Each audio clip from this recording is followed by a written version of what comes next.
All right, indeed, TV47's home of Untold Story. Karibu sana. This is Morning Cafe. It's always good to have you and welcome aboard. At least you get a preview of what is happening right here in studio and right behind me. Karibu sana. It's good to have you this morning. It is indeed a beautiful morning and it's good to have you. We have so much lined up for you. But first, we start off with the quote of the day.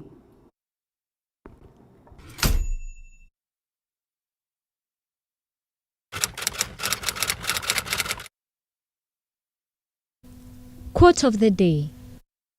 Winning doesn't always mean being fast. Winning means you're doing better than you've done before.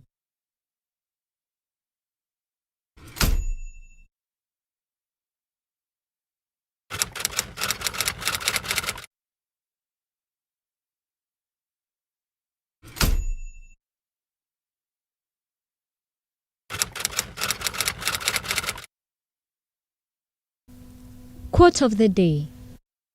Winning doesn't always mean being fast. Winning means you're doing better than you've done before.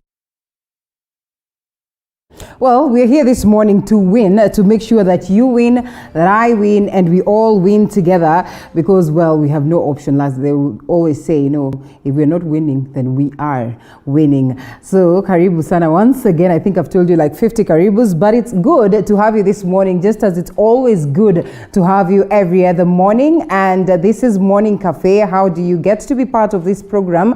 As always, the hashtag is Morning Cafe at Linda_Lela at TV47. KE and the numbers to call running down on your screen, the SMS shortcode as well on your screen. We'll love to get your feedback. Your feedback on what? Definitely the conversation that we'll be having this morning as we take a look at the politics of deaths. That's what we'll be delving deep into. And later on, we look at the indiscipline that we witness in our schools today. Just what could be informing this and what triggers this and just what needs to be done to address the same. We'll be having specialists all across so that at least together we are able to ponder on these crucial subjects. And when I say together, we mean that is when now you get to interact with us. So as always, we have so much lined up for you. We take a look at what has been captured on the papers, what it is that my team has prepared, and we'll start off with a brief look at the papers that is on the front page. The Standard newspaper is right here, and the first story, as captured right on top and is expounded on page 6 and 7, speaks of a vote-rich Mount Kenya. And so why vote-rich Mount Kenya is swing region up for grabs as at now. The politics that is being played out there, and they say although the elections are 18 months away, all top presidential candidates or contenders are focused on Uhuru's backyard with a singular mission of wooing it to this other side. In most cases, such is not what we've witnessed over the past, because the Mount Kenya region will always be, aligned to probably a certain candidate, and you'll almost be sure that, it's a stronghold of a certain individual. But as it stands, I guess the shift of politics is taking a different shift in the nation. So we'll be looking at that later on. And also still on matters politics, Kalonzo leads Big Four in unity call ahead of 2022. That is a story captured on page 4 that is right on the edge and speaks of just how much needs to be done to ensure that as a country we forge the way forward in terms of matters unity. And when they speak of the Big Four, you certainly know who the Big Four could be. Of course, you do not lack the face of Gideon Moi there, the likes of our Musalia Mudavadi, Moses Wetangula, and well, also the likes of Right Honorable Raila Odinga, as it has been termed the key 5 politicians in the country, not forgetting President Uhuru Kenyatta. And equally the DP who has been on the other side, a different one, BBI, which counties will dance to reggae. Remember, it requires an endorsement of 24 counties as it stands and raised to the ballot. The bill to amend the constitution moved to county assemblies. That is after the IEBC approved the signatures, about 1.4 yesterday. And so that means when it goes to the county, they have to get that endorsement of 24. And as the Secretariat would say, they seek to get an endorsement of at least 26 counties, and then that will determine whether we proceed for a referendum or not? What will be the referendum question? And all these things will be formed after the counties have spoken. So we'll be following up on that later on. And page 2 and 3 on matters money or the economy, reality check for Treasury bosses as numbers fail to add up. And as it is, Kenyans should brace themselves for tough times ahead, because as it stands, they say they seek to push revenue collection further. So that means Kenyans have to part, or their pockets will be pinched a bit to add or to top up the number or the deficit that one would consider. So at least they are able to reach their estimated or their expected figures as they would want it to be. So as it's not good on matters economy. And later on, we also get to engage the experts on their take on the same. The Daily Nation, the front page of the Daily Nation, battle for the BBI moves to the counties. Also, this is a story that I have touched on, and they give you the key points that probably determine the reforms or the roadmap to these particular reforms and the procedures that these particular signatures, upon that approval will go through at the level of the counties, and then at what point then it will get the IEBC chairman's point for that they can get a certificate, and for the president to ascend the bill within 30 days and cause it to be published. So that is captured on page 4 and 5 of the Daily Nation. And right at the bottom of the front page, here and there, I'm with Ruto, but Uhuru deals stands. That is Chama Cha Mashinani party leader Isaac Ruto, who has been a critic of Deputy President William Ruto for years. But then the other day, you saw him go out there to equally endorse his bid for presidency. He said that he's going to work together in him. Well, whether it's in the cause of unity or whether it's in the quest of forming a formidable team coming out of the Rift Valley is also something that is interesting. But not to forget that there was that agreement that was in existence between Chama Cha Mashinani and Jubilee Party at that point, when the likes of Wiper Party were equally forming an agreement with President Uhuru Kenyatta. It's a story captured on page 10. And yes, as they would say in politics, you expect to see most of the individuals, coming out to that point where they're in a moment of confusion, and they would be considered as watermelons for that particular matter. Just where does he stand is also a question of wait and see. Uhuru puts cash where his debt is. That is a story that we have talked about. Debt repayment, infrastructure, education, and security are the top expenditure priorities in President Uhuru Kenyatta's last full financial year. That is the budget stretching to June 2022. And an analysis of the expenditures estimates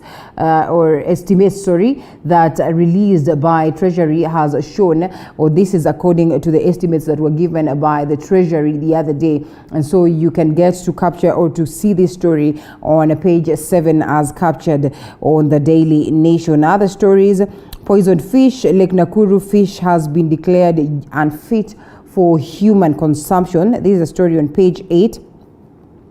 After an investigation concluded that untreated industrial waste flowing into the lake is poisoning the water. This is unfortunate, probably needs to be addressed as soon as possible, because then again, most of the people will go out there fishing and they get to enjoy the delicacy without understanding the dangers that it comes along with. Children on drugs, children as young as 4 are using alcohol and other substances. This is according to a recent report by the National Authority for the Campaign Against Alcohol and Drug Abuse. A story captured on page 3, but equally speaks of a terrible, society where the morals have collapsed. And we ask, where are the parents? Where are the teachers? Where are the grown-ups in the society, the guardians, to guide our students? Because at 4, for such a child to have or to, engage in matters drug, it is really wanting. It speaks hugely, or so much so, on how indeed we need to check on our morals. And yes, that report is captured or extensively spoken about on page 3. Landlords with no land. When you own a house, it is presumed that the land on which it sits belongs to you too. Well, not at the cost or not at the coast, that is Mombasa, where a unique land tenure system has it a different way. A story that, you would probably be interested in understanding what it speaks about, and captured on page 12. This one would probably help you stay woke so that you do not get yourself to a point where you'll end up regretting after investing on a beautiful building only to be told that, well, it is only your structure that sits in this land, but the land is not yours. To the People Daily, it's all systems go in readiness for examinations, and NEC assures it is on course to ensure that KCPE and KCSE are done on time, and with plans to recruit about 116,000 more officials to ensure that the process is foolproof. That is a good one, even as we saw our students resume classes. But the biggest question is just how stable are they, and especially those ones who are in prone conflict areas, or maybe they're not in the best environments in terms of their schools and their structures. And so the government needs to look into that, but we can only hope that indeed every other child will get a chance to go through that examination process so that they can move to the next level. Suspect in family killings and fit for trial. This is a report that was released yesterday, page 2 of the People Daily. A family murder suspect not fit to stand trial. Psychiatric report tabled that was tabled before Kiambu Locus shows that Warunge was not mentally stable to plead to murder charges. That is a developing story. We'll be following up on the same to keep you posted and keep off our demands, not demands. Or keep off our dispute, not demands of rival Kuppet. Remember, yesterday, Kuppet had called upon NAT to, cease fire or to try and, come up with amicable solutions in regards to the level of unrest that has been witnessed between them and the Teachers Service Commission. And so NAT is out here, guns blazing, saying, you know what, Kuppet, kindly keep off. This probably should not be none of your business. But away from it, still on matters, Treasury, more taxes to plug 200 billion shillings budget hole. Kenyans should brace for tougher times as KRA targets about 1.7 trillion in revenue collection, up from about 1.5 trillion initially to finance the 3 trillion financial plan. And IGAD Kenya is clear on the spot with Somalia. Remember what has been in existence that has been felt like, some level of animosity between these two nations is a story captured on page 7. That declaration that really there's no mischief that exists, from a Kenyan side to try and, probably just be a bit tough on the smaller brother, as many would call Somalia. And so that one is a story that is on page 7. We'll be looking at that and whether then this means that it is a point where we can say that we officially have regained a peaceful coexistence between these two great nations. Counties that will make or break BBI. That is also what we'll be looking at as we proceed with the broadcast. That's, more like it on the newspapers. And briefly, we take a look at what it is that we have on Matters History, what happened in such a day, and that is on Today in History.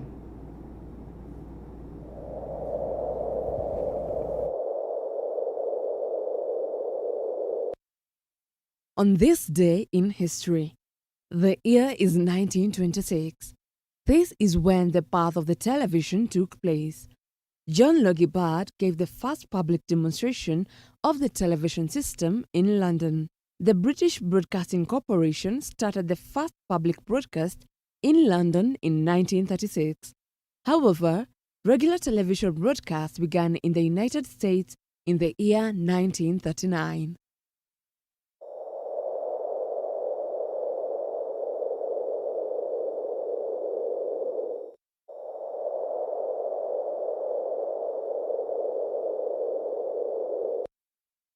On this day in history, the year is 1926. This is when the birth of the television took place. John Logie Baird gave the first public demonstration of the television system in London. The British Broadcasting Corporation started the first public broadcast in London in 1936. However, regular television broadcasts began in the United States in the year 1939.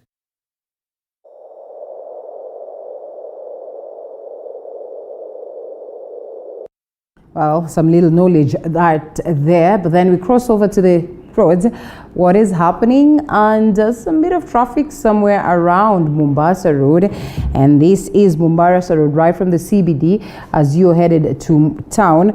You can tell that Mombasa Road is not looking so good this morning, right from these directions of Athi River and coming down to around Mlolongo, where somewhere around Mlolongo there's some bit of traffic, as you can see, as you're headed to town. So if you're taking that direction and moving on to around Gateway Mall, you find that there's still much traffic around Imara Daima. Mombasa Road is a bit jammed up, eases up a bit, and coming to this area of around Bellevue, South B, then you also find some bit of traffic as you proceed. You get yourself to somewhere around the capital center, some bit of traffic. And so moving on to this direction that is up to the city, then it tells you that there's some bit of traffic until this point where you get to connect to the roundabout, that is the Nyayo Stadium roundabout.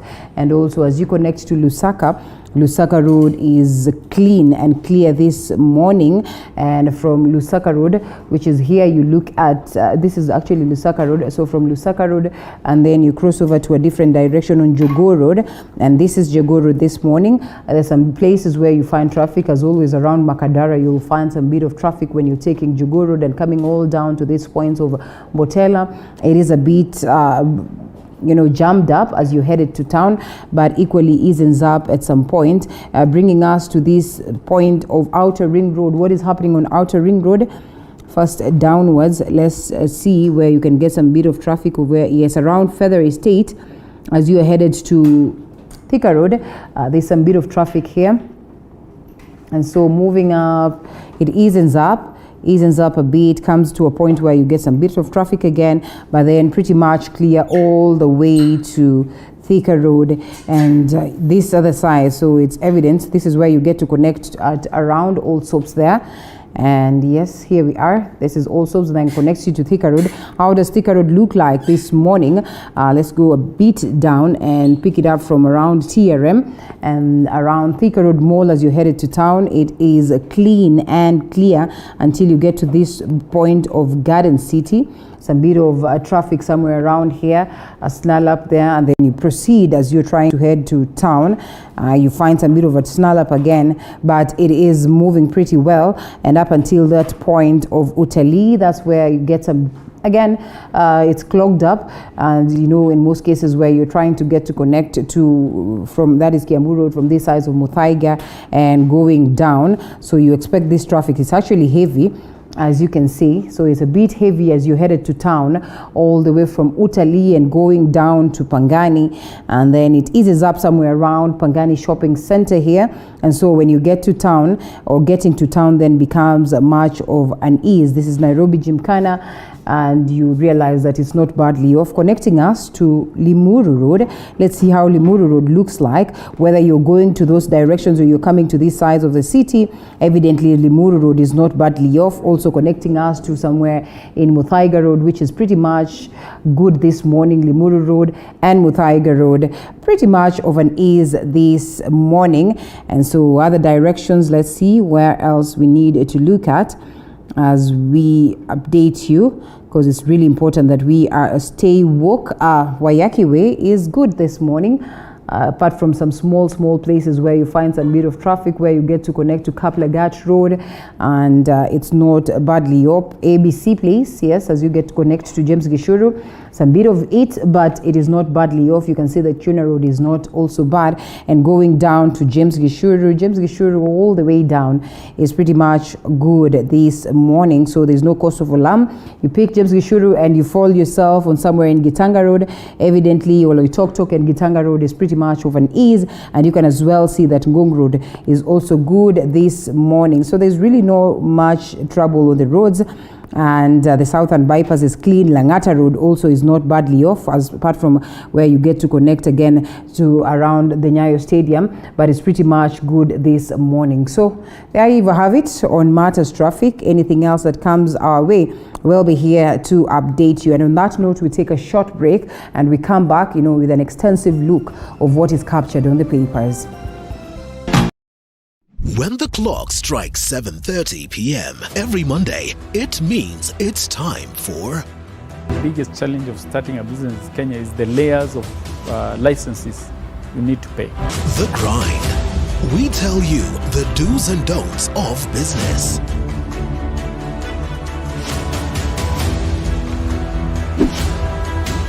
But the biggest fear was whether I'm going to make it in business or whether I'll lose my 150,000.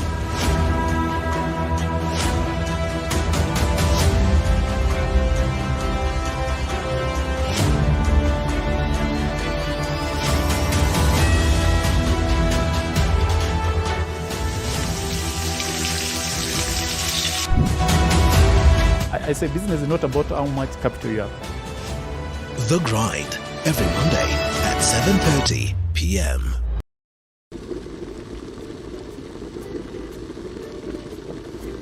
It's been an amazing year in the kitchen here on the Throwdown. We brought you ugali and brown fish by Sophia. The tasty butter chicken from the classic Mayura restaurant and the sweet Oreo cake dessert by Lillian. This year, we bring you bigger and better from more mouth-watering meals, kitchen hacks, restaurant reviews, and even street foods. Tune in to the Throwdown every Sunday at 6:30 p.m. When the clock strikes 7:30 p.m. every Monday, it means it's time for The biggest challenge of starting a business in Kenya is the layers of licenses you need to pay. The Grind. We tell you the do's and don'ts of business.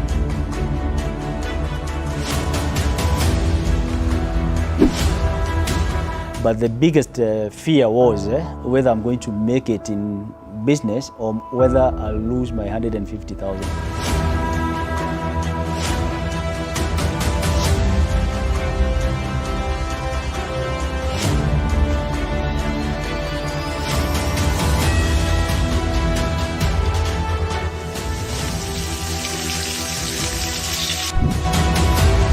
I say business is not about how much capital you have.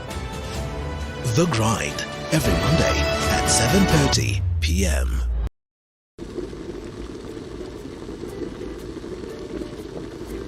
It's been an amazing year in the kitchen here on the Throwdown. We brought you ugali and brown fish by Sophia. The tasty butter chicken from the classic Mayura restaurant and the sweet Oreo cake dessert by Lillian.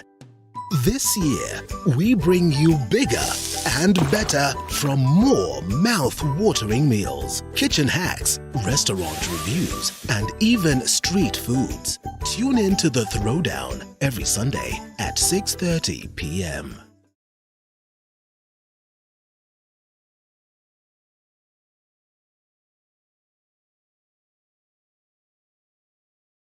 When the clock strikes 7:30 p.m. every Monday, it means it's time for The biggest challenge of starting a business in Kenya is the layers of licenses you need to pay.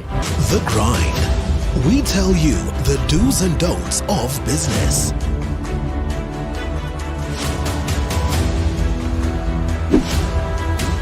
But the biggest fear was whether I'm going to make it in business or whether I'll lose my 150,000.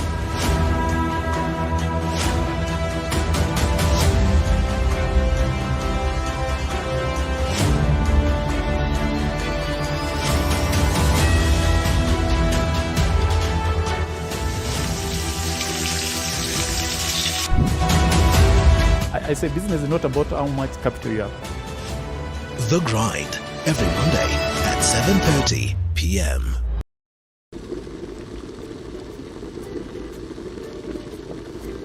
It's been an amazing year in the kitchen here on the Throwdown. We brought you ugali and brown fish by Sophia. The tasty butter chicken from the classic Mayura restaurant and the sweet Oreo cake dessert by Lillian. This year, we bring you bigger and better from more mouth-watering meals, kitchen hacks, restaurant reviews, and even street foods. Tune in to the Throwdown every Sunday at 6:30 p.m. When the clock strikes 7:30 p.m. every Monday, it means it's time for The biggest challenge of starting a business in Kenya is the layers of licenses you need to pay. The Grind. We tell you the do's and don'ts of business.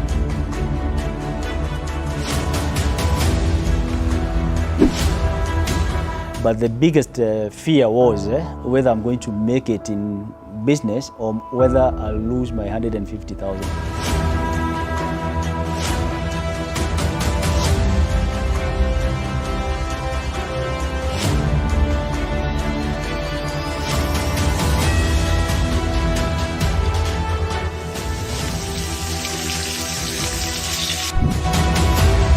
I say business is not about how much capital you have. The Grind every Monday at 7:30 p.m.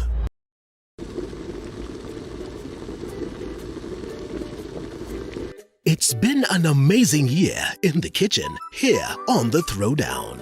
We brought you ugali and brown fish by Sophia, the tasty butter chicken from the classic Mayura restaurant, and the sweet Oreo cake dessert by Lillian.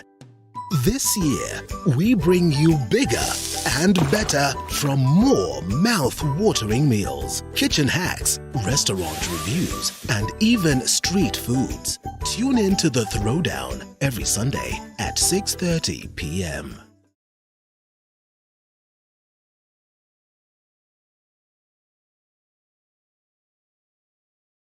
When the clock strikes 7:30 p.m. every Monday, it means it's time for The biggest challenge of starting a business in Kenya is the layers of licenses you need to pay. The Grind. We tell you the do's and don'ts of business.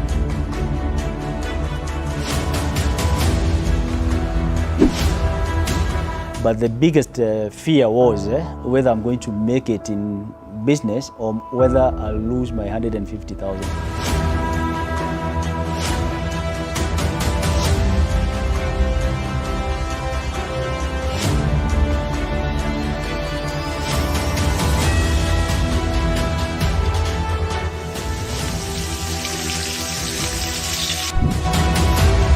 I say business is not about how much capital you have. The Grind every Monday at 7:30 p.m.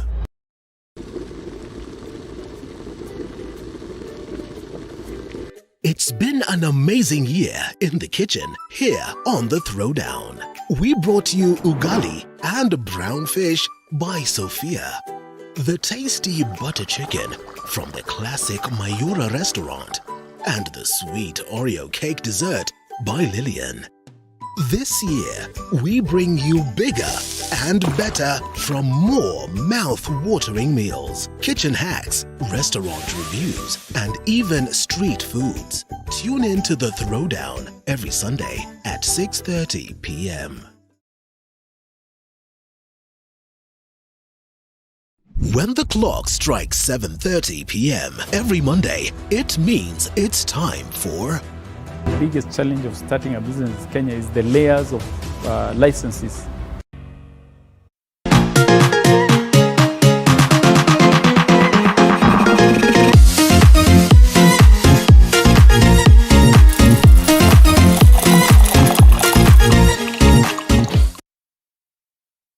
Back to the broadcast, and it's now time that we look at the papers and we'll automatically cross to the discussion of the day, because the gentlemen that I have right now are the ones that will be taking us through all the way to 8 a.m. in the morning as we look at the politics of debts, just who owns who and who is supposed to ascend the other to the top of the helm, is one thing that Kenyans have been treated to with the current leaders that we have, and begs the question, just what does it mean in terms of upholding a democracy, or what does it mean in terms of just having that political sanity in the nation? But before that, the papers are here: the Daily Nation, the Standard newspaper, and the People Daily. Most of these stories captured are the very same stories that I keep saying we discuss as we proceed. And so joining me for the conversation right next to me is Irungu Goko, who's a governance expert. He laughs or smiles a lot when I say Goko, because sometimes it sounds like it's a tongue twister. Good to have you, Irungu, this morning. And right next to Irungu is Daniel Orogo, who's a governance expert too. Good to have you, Daniel, after a long time. Happy New Year. It's really a long time, but we're happy to have you. And lastly, we have Honorable James Gakuya, Member of Parliament, Embakasi South. Mhesh, good morning. No, surely this is north, not south. North. Oh, did I say south? Hey, all right. Yes, it is actually. No.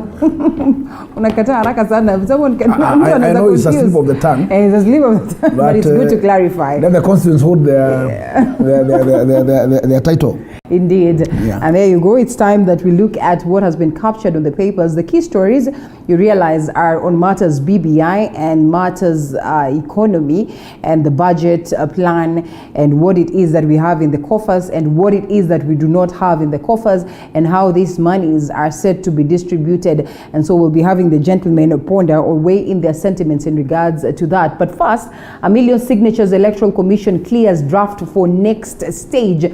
And so the battle for BBI moves to the counties, and you realize that, like I said, is also a story that is on the front page of the Standard newspaper.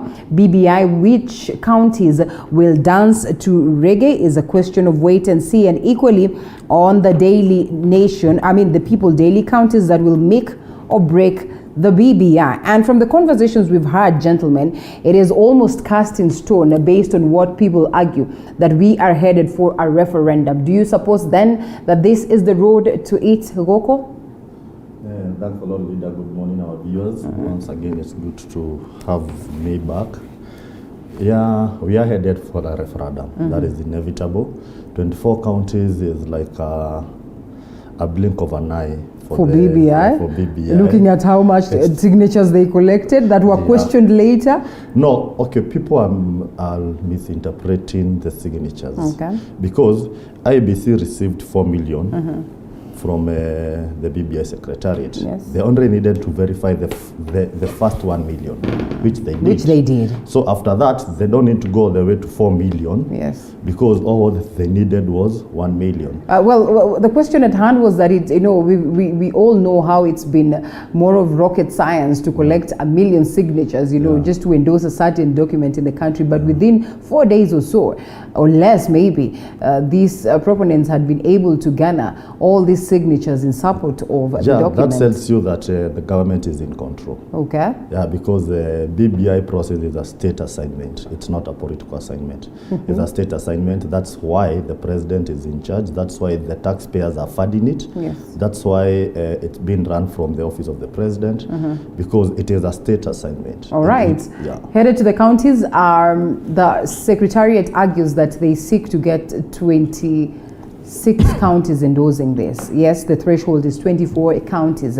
As it stands, and looking at the political shenanigans that we've been treated to, and also, some level of sanity in terms of how we address these particular issues, do you foresee a scenario where they are going to get the 24? And is it cast in stone, Daniel, that we are headed for a referendum? Yeah, I think it's now imminent that there is a looming referendum. That, I think, is not a question of, if possible, but then how is the process going to be? Linda, I got some time to pass through Bomas to see how the signature verification process was taking place. Okay. And, a number of observers had give it a clean bill of health, because the process was open. They could receive visitors, answer the question that was required. Not unless the court case that is still pending for Haki Africa, I think there is a court case questioning whether, what are the processes within the Constitution. But that being said, my my submission is that, you know, we have a precedence of Punguza Mizigo that equally went through the county assemblies. Yeah. And I think if we were to have a benchmark, then that would be benchmarked on the process, on the the former initiative, that is Punguza Mizigo. But then each and every referendum process, if it's the bill is now sent to the county assemblies, we would expect that the debate is going to follow through, you know, politically determining the political alignment for each and every region. And you saw the fate of Punguza Muzigo was equally the fate of, you know, political and ethnic canvassing within the county assemblies. Yeah. So I foresee a situation where there would be a threshold that will be met. We will have 24 to 26 county assemblies, but the others will not ascend into the bill in the basis that, you know, it follows through a conversation by the political bigwigs and the regional interest within, you know, within the Building Bridges initiative overall. But again, lastly, on this, we are having a county assemblies that their performance has been in question for a long time. We've discussed this here for a number of times. If we're having a number of county assemblies who would interrogate a bill based on the content as opposed to its opposition or its political aligning. Because our expectation is that if this is following you know, a constitutional process where it's going to go through a popular initiative and it lands within the county assemblies, then it bequeath the members of county assembly to canvass it based on ideals. Because that is the envisionment of Building Bridges initiative, is moving from, you know, from a state of blood, you know, blood ties to a state of ideals. I think overall that would determine if we are having an ideology on the Building Bridges initiative debate. Okay. Well, all right, Mahesh, the opponents of this document or the dissenting voices would probably argue that maybe it's not the right time for us to have this. But amidst all these arguments, we have seen the document moving from stage 1, 2, and now it gets to this particular stage, almost, you know, inevitable. And in this case, it's going to be almost inevitable to say that we'd probably not have, you know, a referendum. So it looks like we're headed there. What does it make you feel as one of the few people who felt like maybe Kenyans should not have been treated to this? Yeah, Linda, I believe this country is a democratic country. And in a democratic country, there is always that element of majority and minority. And that's why we are moving to a referendum. And this will be realized after that circular of getting more than 24. If they garner more than 24, that's a guarantee that the process will kickstart. Because failure to that, it will just die there, as how the Punguza Muzigo died. Punguza Muzigo died at the center of the county. And that is the key place that the MCAs are very vital in any such a process of referendum. So my take is that even the purported Punguza Muzigo, also in it there was a package for MCAs which is well touted as a word kitty, and actually it was dropped even without giving MCAs that assurance. In this case, I am telling you, it is not going to be anything else different. These are the same. The counties were instrumental in delivering these 4 million signatures that we're talking about. And we understand that this is a process that is crucial at the county assembly level, you know. But evidently, we've also seen a majority of them coming out in support of this. What makes you assume or think that... Rita, don't forget that, in fact, the process of the bill to proceed from Electoral Commission to see the light of the day to the counties, it must have passed the threshold. And the threshold is those signatures. It tells you it's not only this process, even the Punguza Muzigo process complied, because at least it also garnered the numbers to allow it to proceed. Right. And that's why it aligned to the counties. Yes. Equally, this one I'm saying to head the same route. It's no difference. What will work is that actually I'm sure the government will use a lot of mighty resources. Yes, to induce these MCAs so that this particular can see the light of the day. This will be done, but I can tell you for sure, if it is not in the heart of the majority Kenyans, it will still fail at the referendum level. Daniel, Mheshimiwa speaks of, impunity that is heavily rooted deep within us. The very same people that we vote in acknowledge the fact that yes, impunity lies therein, and they celebrate impunity. And yes, handouts can reach the counties, and these MCAs will be compromised. What does it speak of, such a process and the future of the nation when you look at this crucial document that is supposed to shape the nation?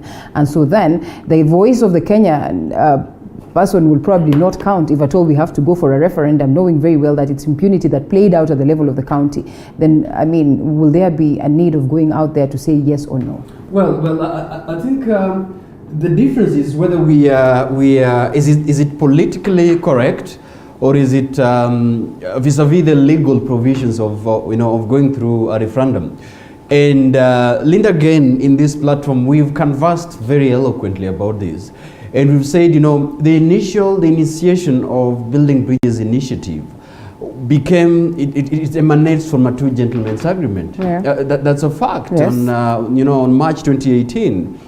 Now the question that the country has been asking is it possible? How is it possible for a two gentlemen's agreement to be morphed into a political constitutional process? Yes. What were the details of the discussion that guarantee that if we agree that my protagonism would actually be owned by being a Kenyan identity, and therefore the state sponsored, the two gentlemen agreement. So I think this is a discussion that we pundits have had it overally, that the process at which this agreement morphed into a public document is something that needs to be questioned. And then we also question the legality of the Building Bridges initiative. Okay.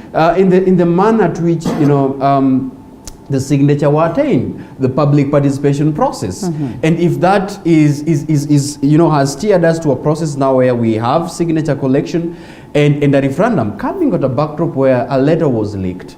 And the reality is that the manner at which there was obtaining of signatures and the sense at which public scrutiny was done through a rigorous constructive public participation becomes a question. Yeah. And therefore you realize that there is a sense in which we instrumentalize the Building Bridges initiative process. One of the things that I still keep on questioning, even as we seem right now that there is imminency of a referendum, is this within the acceptable minimums of Kenyans? Is this what they want? And if the letters were to go by, then it seems that Kenyans would really, if there was a question of asking them to participate or not, what would the majorities say? Okay. But now, here is a referendum. The Building Bridges initiative process, and like Mahesh has talked about, is there a process now where Kenyans would really determine their decision? That, even as much as you bulldoze this process, this is a level that has reached that we have to make a decision. Yeah. Even as you find your way through the signatures, you find your way through the assemblies, you change, the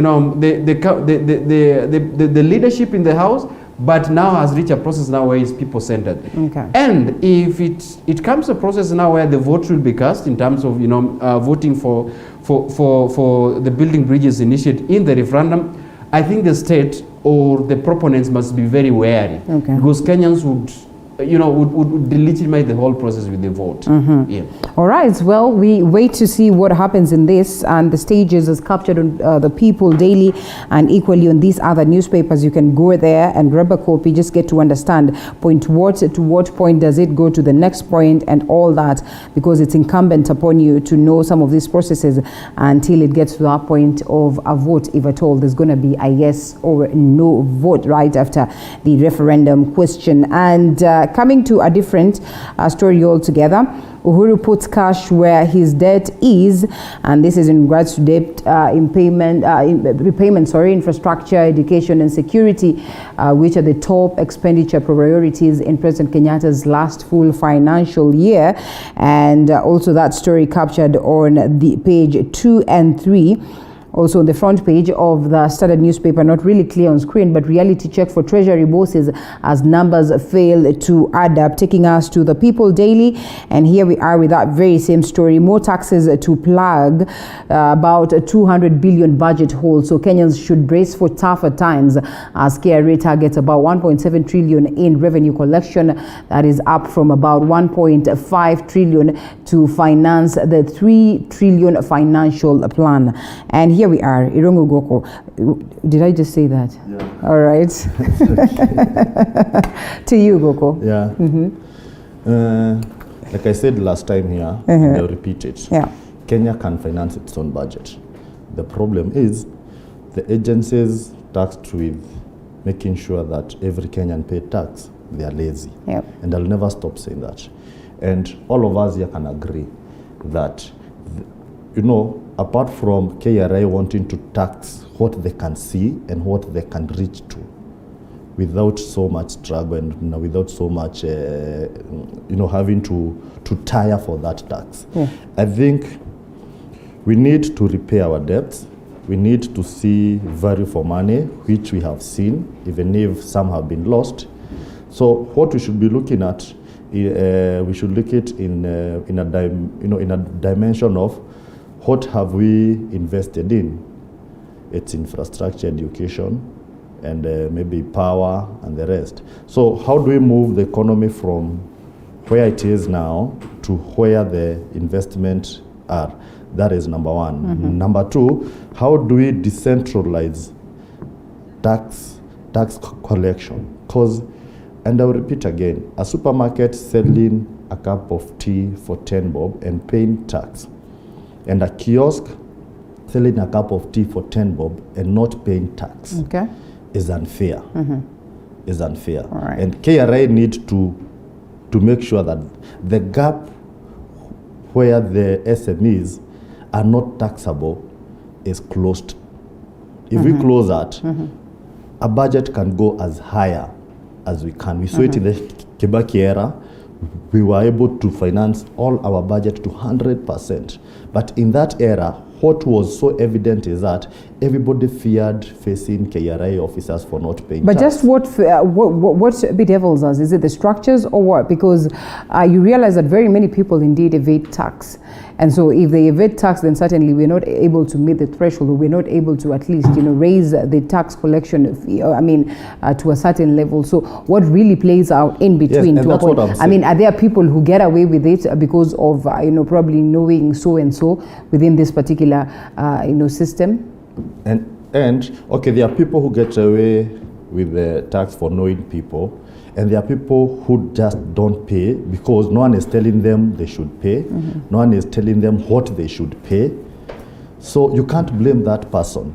When when a shop in my village operates, and and what the government is asking from that shopkeeper is just a normal license, and they pay. So you cannot come and ask them for KRA, for other income taxes, and without first educating them. Nobody likes paying tax. Nobody likes paying tax. Yeah. Even the Bible says, "Give to Caesar what belongs to Caesar." Yeah. It is a biblical instruction. It's not a good will. So KRA, and I repeat, KRA must stop sitting and looking at what can we tax employers, what can we tax vehicles, what can we tax exports. The digital platform. So their business is looking at the easy way to get in tax. So if it doesn't come through, higher. Let us increase pay as you earn. Now let us increase the import duty. Let us increase all that. Okay. So why can't we look at it in the other way? Who is not paying tax?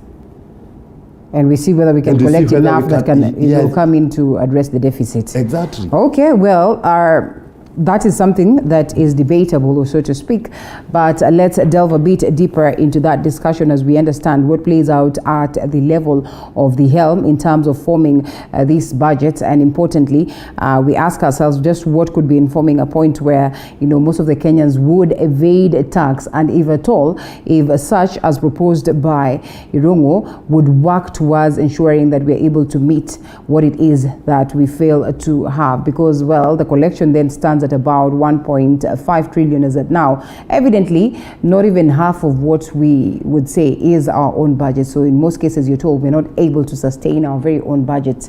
That's why we always run into debt. How then do we address this deficit that we speak about after the break?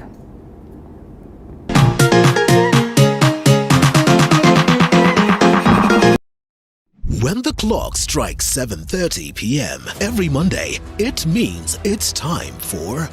The biggest challenge of starting a business in Kenya is the layers of licenses you need to pay. The Grind. We tell you the do's and don'ts of business.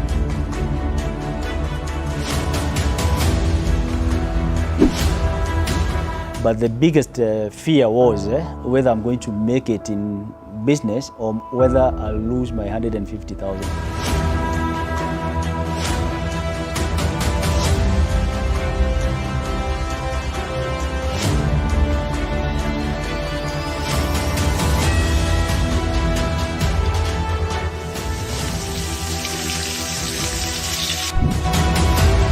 I say business is not about how much capital you have. The Grind, every Monday at 7:30 p.m.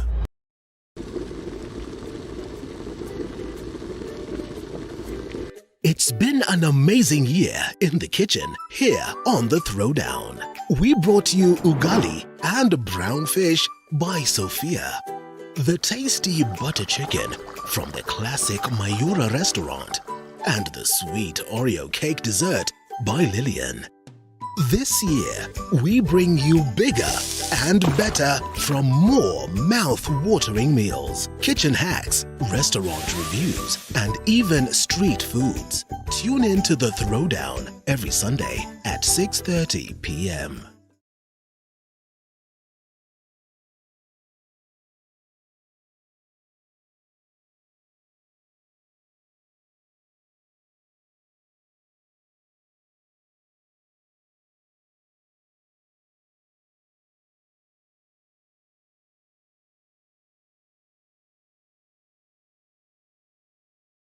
When the clock strikes 7:30 p.m. every Monday, it means it's time for... The biggest challenge of starting a business in Kenya is the layers of licenses you need to pay. The Grind. We tell you the do's and don'ts of business. E47, the home of untold stories.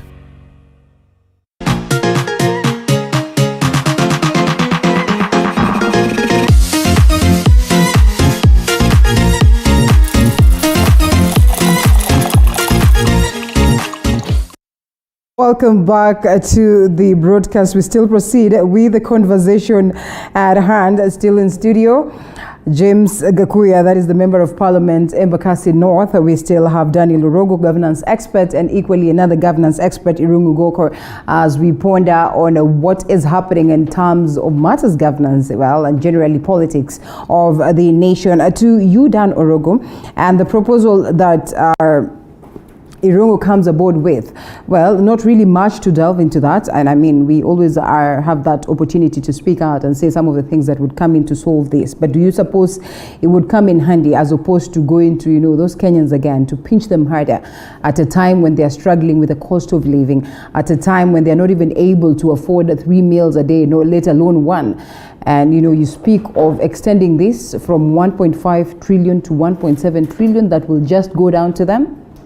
Well, I think I had my colleague talking about this, and it's so important that, you know, we envision that the financing of our budget would be done through, you know, local sources, and that taxing citizens and taxing, you know, businesses, and that actually accrue the revenue that we need. Yeah.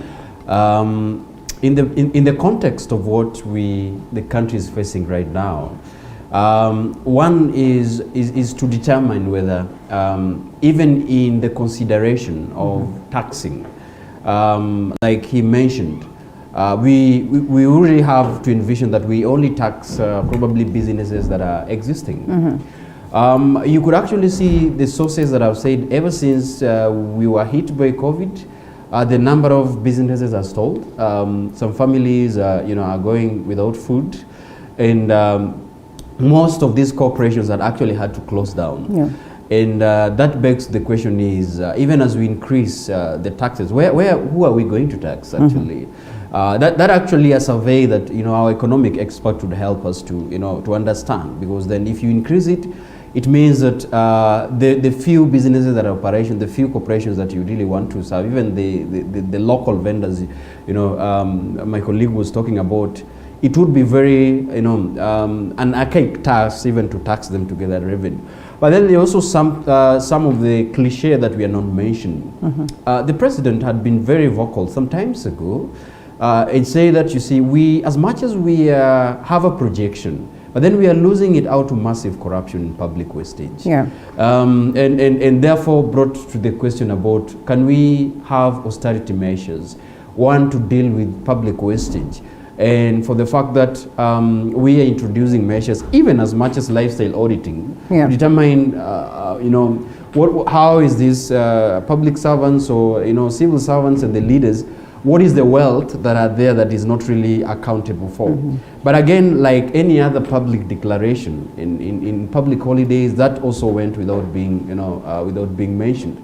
Lastly, I am convinced that the multinational corporations that are evading tax, it becomes a thorny issue, because while you find one way of evading tax each and every regime, by either changing your name or by either having some of not illegal ways to evade tax, I think that is an issue that would really be addressed. We had a problem with companies like SportPesa before, but I think there are so many that should be made, or should be compelled to come up with their tax information, so that also that adds to the revenue, because I believe the local revenue is becoming a contentious issue in the backdrop of COVID-19 effects. All right, Mheshimiwa, you've had that.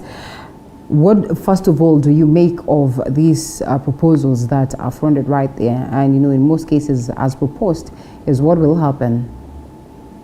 One what I can say is that in our planning, budget planning and projections, we feel light from the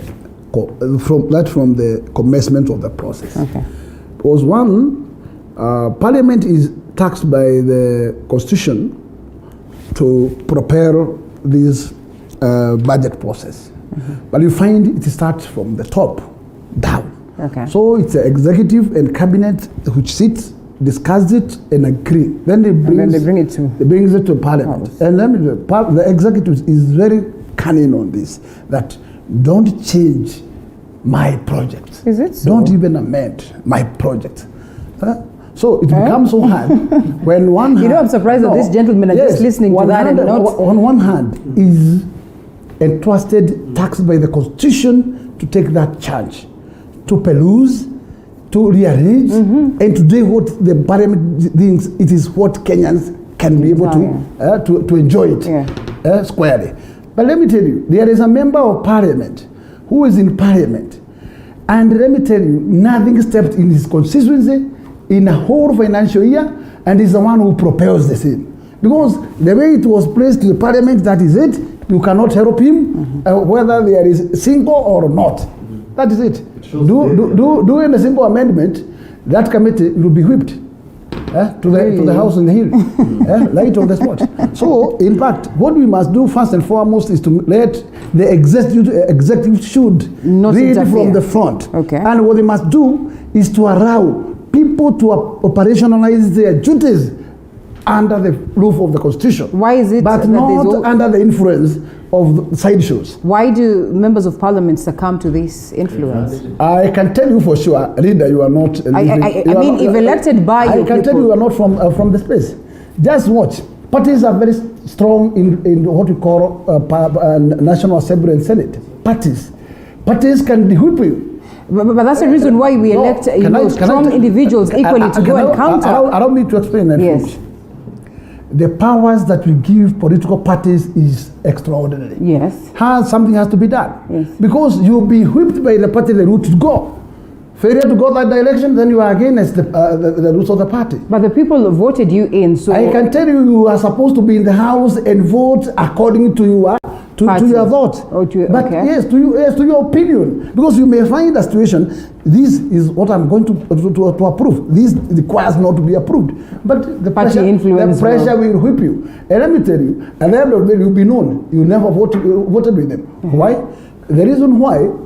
They are what we call hazards. The hazard must report you. Okay. So you just find a text in your phone or a letter. So I can tell you, it is not painful, and a process that at least even though the parliament has power, it does not have it does not enjoy the powers given by the Constitution. That power is being mutilated, and it is mutilated by the executive. Mm-hmm. So the executive here, they must be flexible, and we must allow judiciary and the legislature to work independently as enshrined in the Constitution. Finally, to finalize with the with the Treasury. Can I tell you something, yes. Reader? Kenya, I have seen that the BBI has proposal to exonerate or to a bracket or to give what we call a bracket of those youth, what we call entrepreneur, kind of tax break for at least 7 good years. Okay. One, what I would like to tell Kenya is that that's a very tricky window, because these youths has no what we call capital, and what are we going to do? They are going to be used by the other clusters. Like, assume here I am. And I am a businessman. When I have somebody who is under 30 years, who will be under that criteria of tax break, who just register the company under his name. Okay. And then you enjoy 7 years. After 7 years, you just we just change the director to the junior. Who will fit in that? And these are some of the things that people are questioning. And let me tell you, most likely we are going to lose a lot of revenue through that window. Yes. What are we supposed to do? In the first place, we are not supposed to bring tax breaks, because actually this country is totally indebted. We need to bring our resources together and then try to fight out how the deep sea we are in, in terms of economy. Mm-hmm. So what should we do to make sure that our team of youth are being taken care of?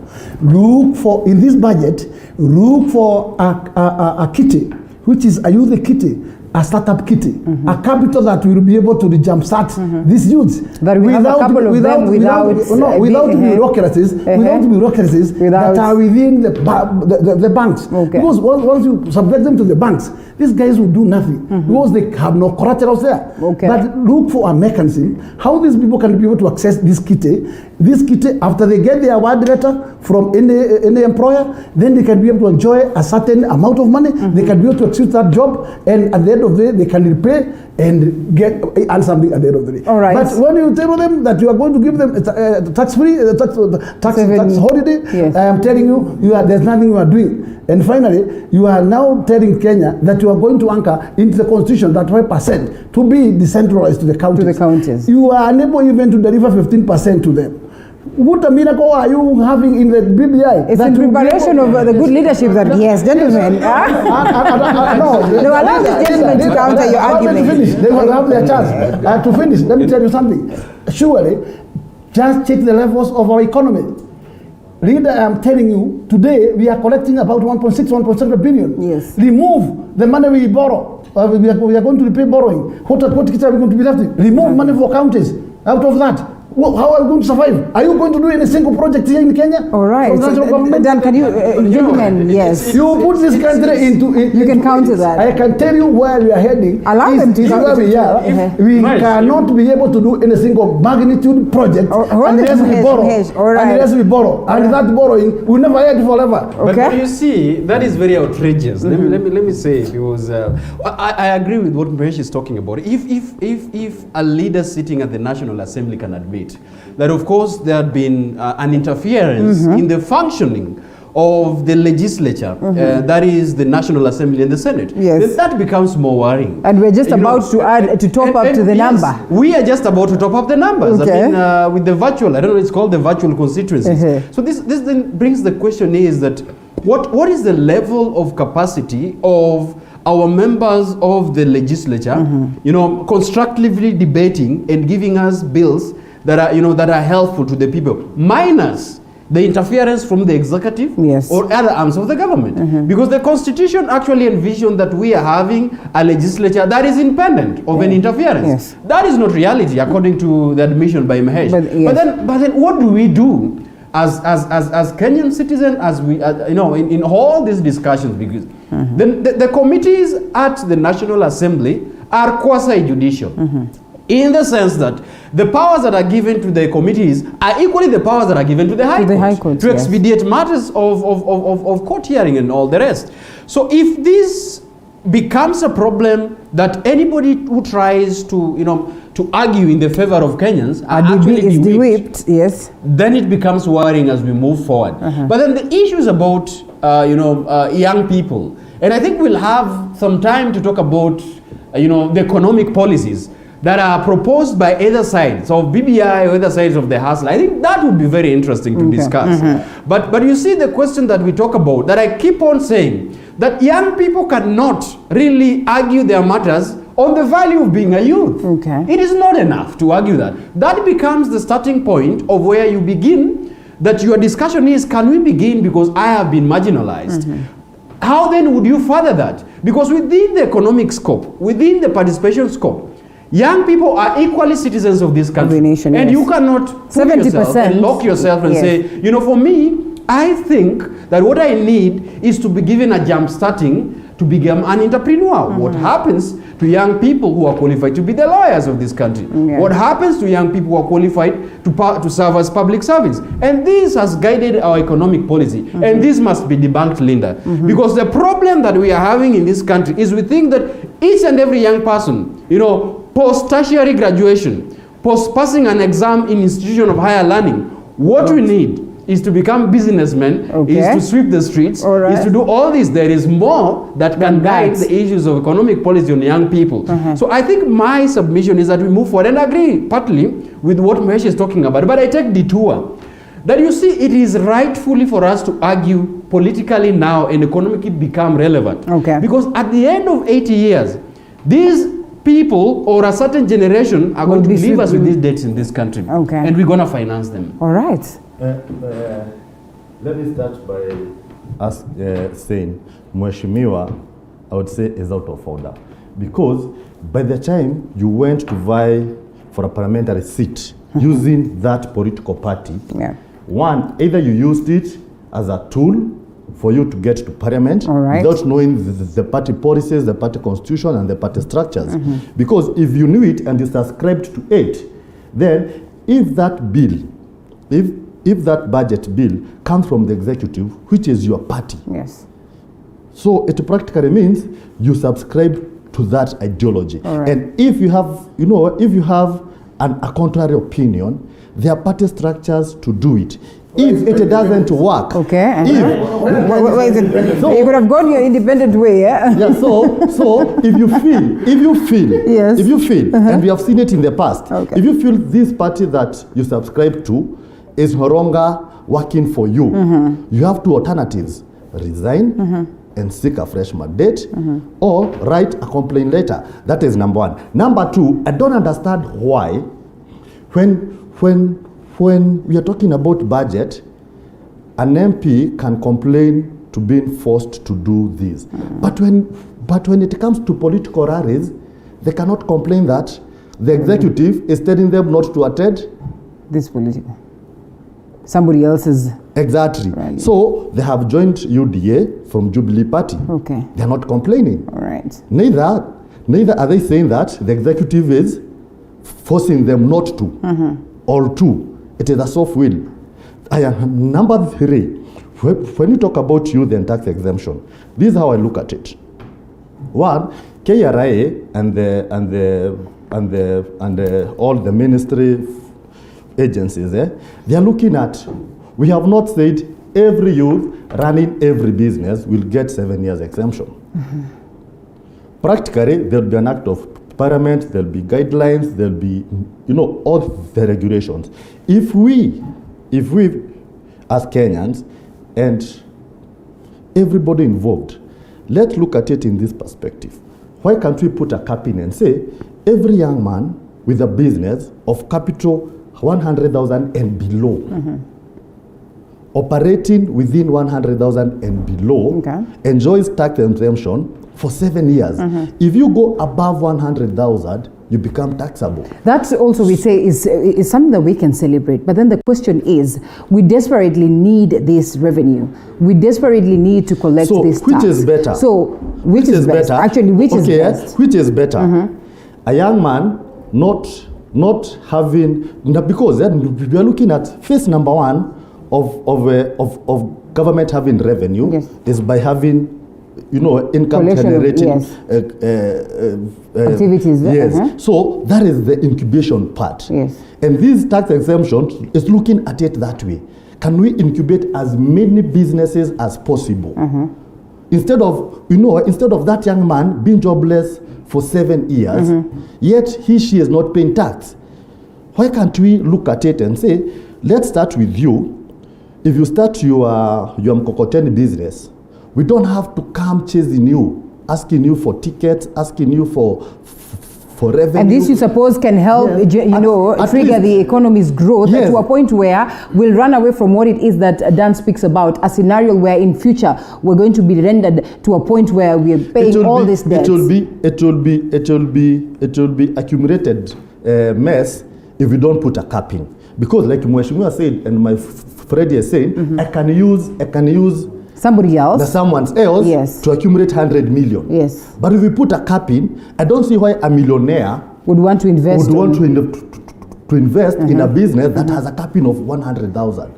But a jobless youth will find an opportunity in that capping. Someone would want to ask you, just how much can this come in handy to get you to another level? And the value of 100,000 today. And probably that one would want to equate with what it is that you people counter a lot, the hustle nation narrative, the wheelbarrow narrative. And you say, what will a wheelbarrow do to you? Somebody else would probably ask you, what will this amount of money do? Let's look at it from the youth fund aspect. Yes. The youth fund, the Wealth fund, and the women fund, and all those funds in government, they have a capping. So as a youth, you can borrow from 50,000. Then you grow. You can't start from 50 million. If we use the same concept on tax holiday, it will work. But we leave it open. And that's where I think my colleagues are fearing. I'm also of the opinion it must have a capping. If it doesn't have a capping, then we are in for a big mess. Preferred amount?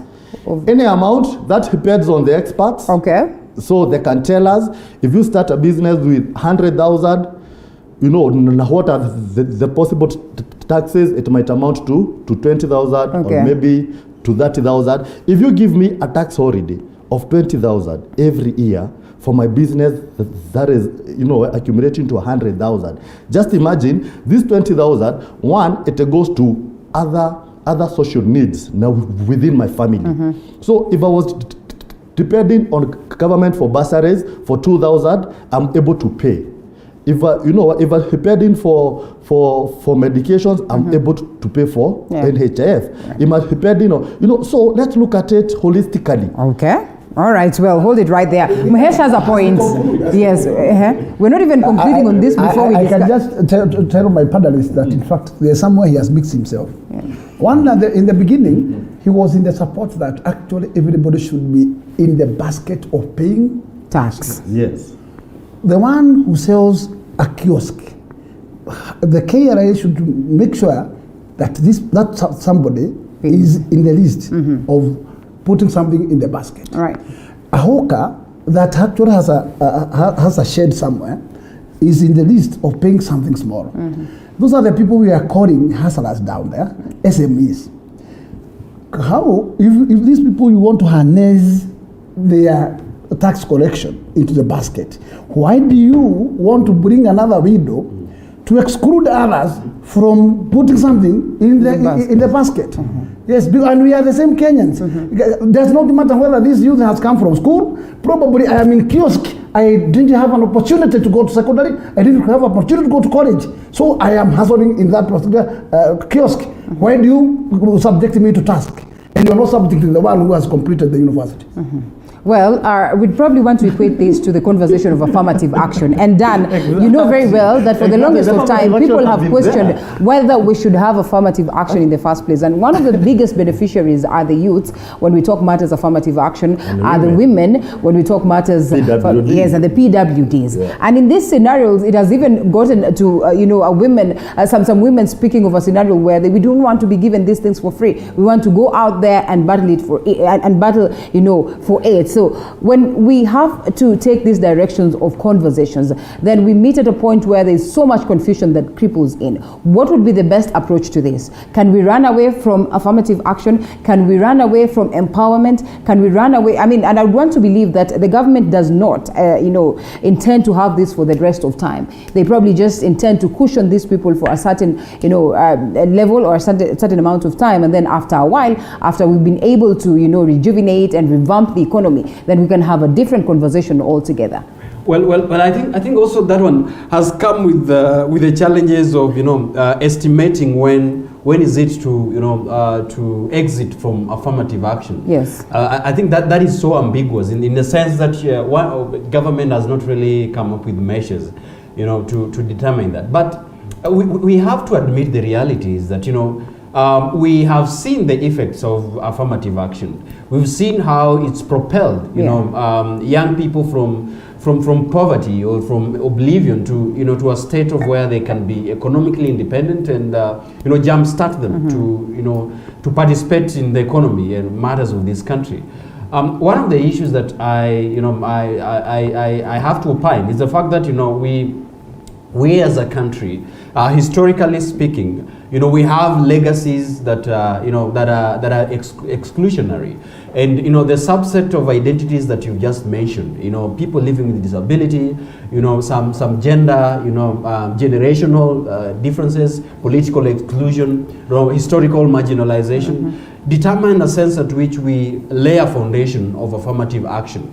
But I think one of the things that we've seen is that the processes of determining who is really the beneficiary of affirmative action has been an elusive issue. And the few that has found it correct, politically we've seen young people who've been nominated to these slots.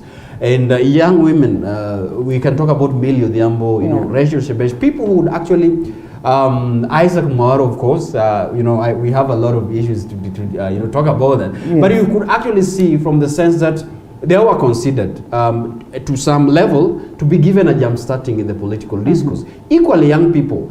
I think also where we are falling short is that we have really not audited these processes also. An elaborate process of clear auditing the functionalities and the failure of affirmative action activities like a youth fund, that was pioneered. And then it was metamorphosed and brought to another, another initiative. Have we audited properly what is the effects of kazi mtaani, NYS, and all other these procedures? But the moment we are not able to have a database and a very clear information, then we realize that the cycle of an elusive affirmative action is still catching up to us. And I agree with what you've asked. Where is the determining guidelines, so the policies that will give the government a clear process of determining that now, I think it's important for us to cap it to another level or stop it altogether. Yeah. All right, well, okay. And before we close this debate and get to the actual one of the day, we do not go without acknowledging that Mheshimiwa has a point, that there's some huge level of party interference. And I'd not want to call it interference, but it's just within the structures, like you rightfully put it, that sometimes, and it's across the world, where even when some of these people argue, they argue in the spirit of the party. Go to the United States, one of the largest democracies, they always argue in the spirit of the party. Well, that is not to say that you do not you have seen Congress has stood firm. Yes, now that's the thing. That was my point. The president tried to retreat it. That was the next point that I wanted. In as much as maybe there's that opening, is to make sure that our our agencies, our commissions, or our institutions are well safeguarded. Right. And mutilation is not there. Because we find a situation where these parties even want to decide who is being elected the chairman of this point and this point and this. How and when? In most why are scenarios you they not do. giving democracy? Okay. Why are not giving party democracy for these candidates to exercise their right in the house? Let me lose from not being voted for. But why do you just select somebody and force the other characters to go to that candidate? Maybe that candidate is a naive. He cannot even do anything. He cannot assist that committee, and you want to force the committee to go that direction. If we're talking about democracy, then honestly, these are some of the things that we probably need to discuss. And today, Mheshimiwa is in Parliament. Tomorrow, it is me who's going to be in Parliament. Yeah. And so some of these things we need to be privy to. We need to have conversations revolving around that. So how do we get to address this? How do we celebrate multipartism when such an occurrence still plays out? How do we celebrate party politics and ideologies and manifestos if such a scenario, and a bitter talking Mheshimiwa can really be witnessed in such, a podium this morning? I agree with Mheshimiwa that even within the political party, like I said, if a certain political party has failed in having democracy within itself, we should not kill other political parties because of one party. If he has an issue with his party, I don't think other parties may not have same issue. We have seen Irungu, you've been in the country. I would want to assume that you've been following up what plays out, and you can agree with me. That has got nothing to do with his party. Regarding the interest of Jubilee, he is the most dictator party, and I can tell you, I am elected by the banner of Jubilee. Let's look at what democracy means. Yes, because you cannot have your cake and eat it. If you feel this party. And I've said that go out and on the ballot, we have over, I think, 60 plus registered parties in Kenya. Plus independent tickets. Yeah, plus now, even the Constitution gave us a leeway. If you do not subscribe to any political party ideologies, go independent. Okay. From president all the way to MCA. Should we be subjecting Wajiko to by-election every other time? So by the time we were getting there, what we should be looking at is are we not considering these by-elections are taxpayers' money? Parties there. We are looking at strengthening, at having power or strength or democracy within the political parties. Okay. It is a process. Now we saw the impeachment in the US. It was Republican versus Democrats. At one point, Republicans saying we are dying with our person, and they saved him. So was it him or her? I'm not sure. So when we come to Jubilee Party, or when we come to Parliament, as Mheshimiwa is saying, what are the challenges that they are facing as a party in Parliament? Can they, within themselves, they have a, I believe they have a Jubilee Party parliamentary caucus. Yes, you have your leader. If let's say out of the 200, let's say out of the 113 Jubilee MPs, if I'm not wrong, 100 of them are not content with the way the party is being run within their assembly. Punish them by striking them? So 100 of them, if they can write a complaint letter, because we have a problem when it comes to political parties and democracy in Kenya. Okay. They complain on the road, they complain on media, but they never go official about it. Well, they're going to be someone. Let's allow Dan come in, Mheshimiwa. Let's have Dan. But me, I want to face it on. All right. The reality is that we are envisioning party democracy. Yes. I mean, that is the ideal. The reality is that is not happening. Yes. Chama ziko na wenyewe. Chama ziko na wenyewe. And I tend to feel, and what Mahesh is talking about, that here is a party where you all subscribe to a party. You went through a nomination process with the same party. Yeah. You were given a ticket with the same party in a belief that from the party leader to the to the last member who is at the village understands the philosophy of the party, understand the manifesto, understand where the party is going to. And then all of a sudden, it turns out that the party is shifting to a different interest. Yeah. And it is not only in Jubilee. We've had even in ODM, and I think you see what is happening in Coast. Yes. Aisha Juma is contesting, the direction the ODM party has taken of late. You've seen a number of, it's not, and Irungu, the reality is that, The problem is that the leadership of the party, do we have a leadership of the party that determines the process of the party? Yeah. And what is the constitution of each and every party? So if a party like Jubilee, who is a governing party, I don't like calling it a ruling party, but a governing party. If this is the party that has governed this country from 2013 and until now, then I think the belief is that when a party has to coalesce itself through a party's governing processes in the party structure, and if a party has not had a parliamentary group meeting, if a party has not convened a national governing council, if a party has not even if the truth is that there have been convention of these meetings but the members' views have not been heard, then it's a problem in the party. And it's not only Jubilee, it's so many diverse party. So the question that we have even to understand as we go through this building bridges process and all political discourse is that we have, as citizens and the members of the party, has to discuss what is the take of the party membership in terms of aligning the interest of the party, removing the political leadership of that party. What is the stake of the party membership? What is the level of a party members making a decision that the party leader and the members of parliament of that party has to abide by? This is a matter that even as we converse, that not only do voters meet at the ballot, what is their process that they meet at deciding the governing council of the party before coming to the ballot? Now, Jubilee has treated us to drama. And I think this is something that we really have to discuss. All the problems that we are having, even in the Nairobi City County, is a product of a skewed processes of party nomination.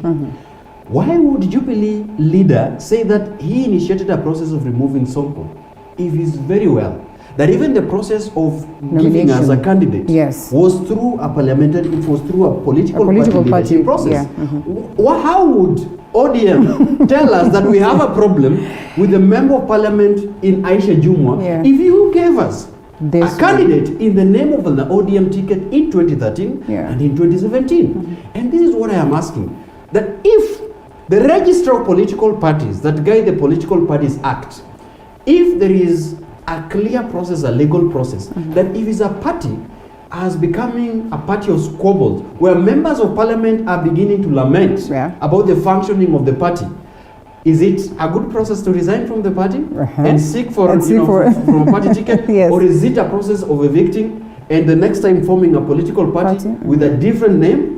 Is it a violation of a political party act? And if that is it, what is the remedy that should be done to all the members of parliament or all the people or even the members of party that has been, that is a gross violation of political parties. So I think we are in a process where we really have to, we really have to have a conversation on this. As we close on this subject. Reader, I just want to underline because at least it's well spoken, and it's very important that, like the gentleman next to me, he really understands how these things are. He's a member of Let us talk of democracy. Democracy starts from where? You cannot purport to be a democratic party if the leadership of the party is nowhere democratic. Because even though you are being nominated by a certain party and you went that process, you paid for it. You are not given a free ticket.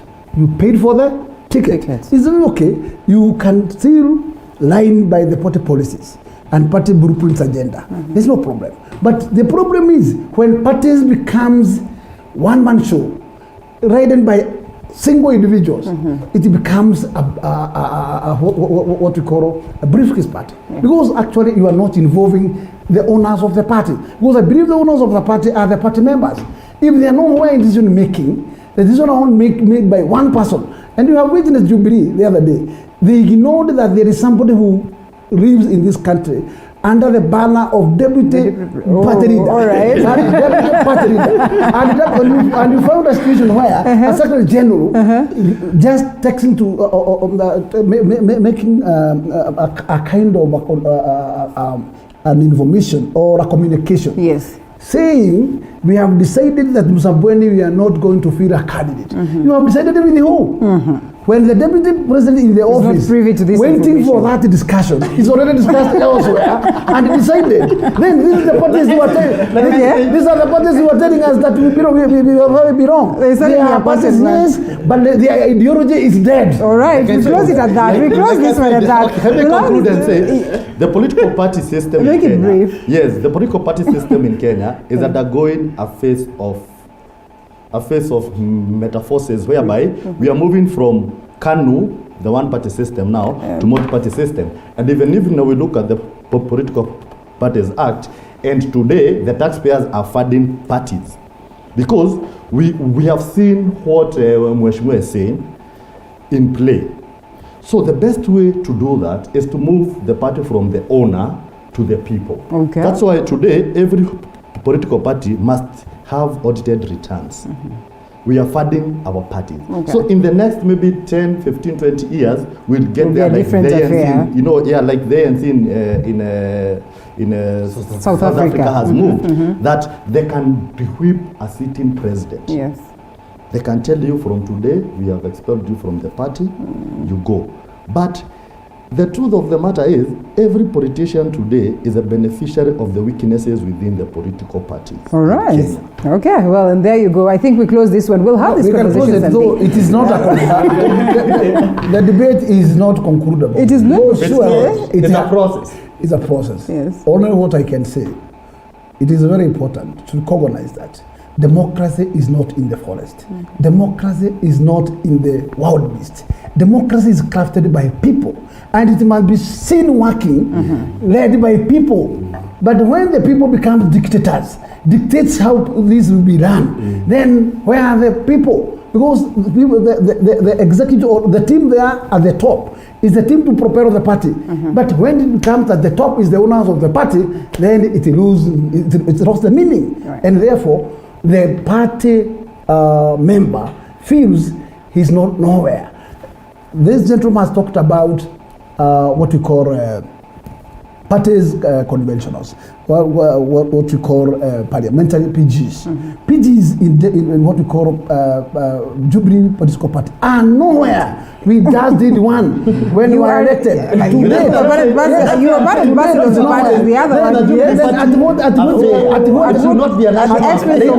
yes. At what point should you address your grievances if there is no room to address it? Well, the argument at some point the other day, we said, you know what, if the DP, because probably he's the person in question, and one of the governance experts argued, if you are part and parcel of this, you are elected, your face was on the ballot paper, and then you come to say that you've been sidelined, and then that there's an intruder in the house, then it's evident that you either try to make sure the intruder is out because you must, you stand with authority, or you ship out yourself, resign. Well, whether there's an opening to that is a question that, I mean, we probably would want to discuss some other time. But here we are, now that we're talking about the DP. Let's get to the politics of But that. that's why, leader. Do you think that you as the after a certain pressure, and somebody being locked out of his freedom to operationalize party, because as a deputy party police, who has locked him? Party deputy leader. Yes. It means from the party leader is the deputy. Then if the hierarchy is dead from that level, it tells you the deputy leader have no choice but to look for a certain independent vessel. And this is a governing party that we're talking about. What is left of the common Mwananchi? Which he cannot close for now because of our conditionality within our constitution. But it tells you very clearly, you must prepare to move out because inside here you are unwanted. You know, after elections, every other Kenyan, now gets to that point where they're in one party, and that is the governing party. And so today, every other Kenyan is looking at Jubilee Party. And so when you tell us what it is that you're telling us today, well, we could worry about the politicians themselves, but then I am personally worried about the common Mwananchi. Who is to speak for us? Let me ask the good Mheshimiwa, for that articulative, very, very articulated and pointing at the figure for where the problem is. So, are you in Jubilee or UDA? Because Mahesh is in Jubilee. In short, leader, allow me to respond. Yes. Leader, yeah. I can tell you, You are in Jubilee. my body is in Jubilee. My heart is miles away. My heart are miles away. Questions well answered. I think that's well answered. That is well because I answered. agree. Yeah. The issue now is that the tone between the reality and the ideal is actually something that each and every political leader has to struggle with. Yeah. But I think moving forward is to provide an advice that I think Jubilee government would be rated by the performance after the end of the term. Mm-hmm. And Jubilee leadership, the house in the hill, Jubilee leadership begins by the leader. Like I said, down to the member down there. And therefore, any Kenyans who will be walking in the street after 2017 Yeah. would ask, even Mahesh, who was in Jubilee, would not ask you about UDA. The question would be, what is your legacy? That's the point. In It is the where Jubilee you Party. were elected. Mhm. And I believe that the stakes are still there for the deputy president. As a deputy party leader, to convene and compel the leadership of Jubilee. That you see, our deliverables was based on our promises, in 2017, Yeah. and even prior to 2013. And how we haven't been delivered would not be questioned by UDA. It will be questioned by the party, and the party that we are voted in. So it bequeath the deputy president to convene, because I think the party leadership and the governing party, according to Jubilee Constitution, Yes. gives the deputy, the president, the power mandate, and the mandate, to convene, because he is the deputy party leader. Yes. And all the constitutional powers that are given to the party leader is delegated to him. So I think whoever is messing up Jubilee, and let's be very open, is that the usurp of powers by the Jubilee General Secretary. Yeah. That doesn't work, because in the order of a political party, there are structures in the organogram Within. of the party Yeah. to convene and decide. Equally to ODM, I think the issue about revamping these political parties must be devoid Yes. of the interference of the party leaders at the helm. And like is mentioned, if a party operates like a pyramid scheme, a pyramid scheme falls because the members within the tier and the middle of the scheme, if they don't participate, Yes. then there is a disintegration. And then the there's no more scheme pyramid. falls. Yes, That yes. is that is the exit that we are seeing, and it actually the tragedies of the political parties that we are having. Okay, well, and, that's and the reason why maybe you cannot find the DP convening the PG anywhere soon is the division between the party. The party is now totally divided into two. There is Kierebeke side and there's a Tanga faction.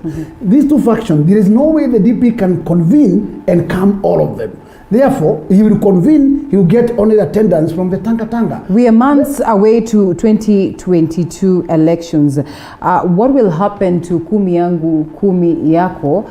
I mean, privy to the fact that, we are in that era where we're talking politics of debt. The Mount Kenya region owes so and so this. So President Uhuru Kenyatta owes me another 10 because I supported them for 10.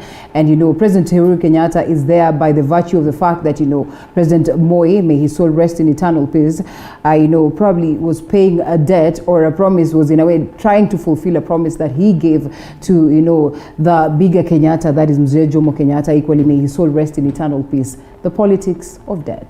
May I can tell you, Linda, at this point in time, if I was the president, I would use the best wisdom. The best wisdom is to leave this country in peace and safe. How do you do this? Don't interfere. Don't intervene. Be independent. Allow the contender to move to the mass. Look for votes. Let the electoral commission do their part. Let them give us the winner of the race. How realistic is this? In that particular route, the president will never find any dot in the process. But once he wants to get into the market and telling us, this is my person, that person automatically becomes a project. And do you know how the project goes? The project always dies. They don't survive.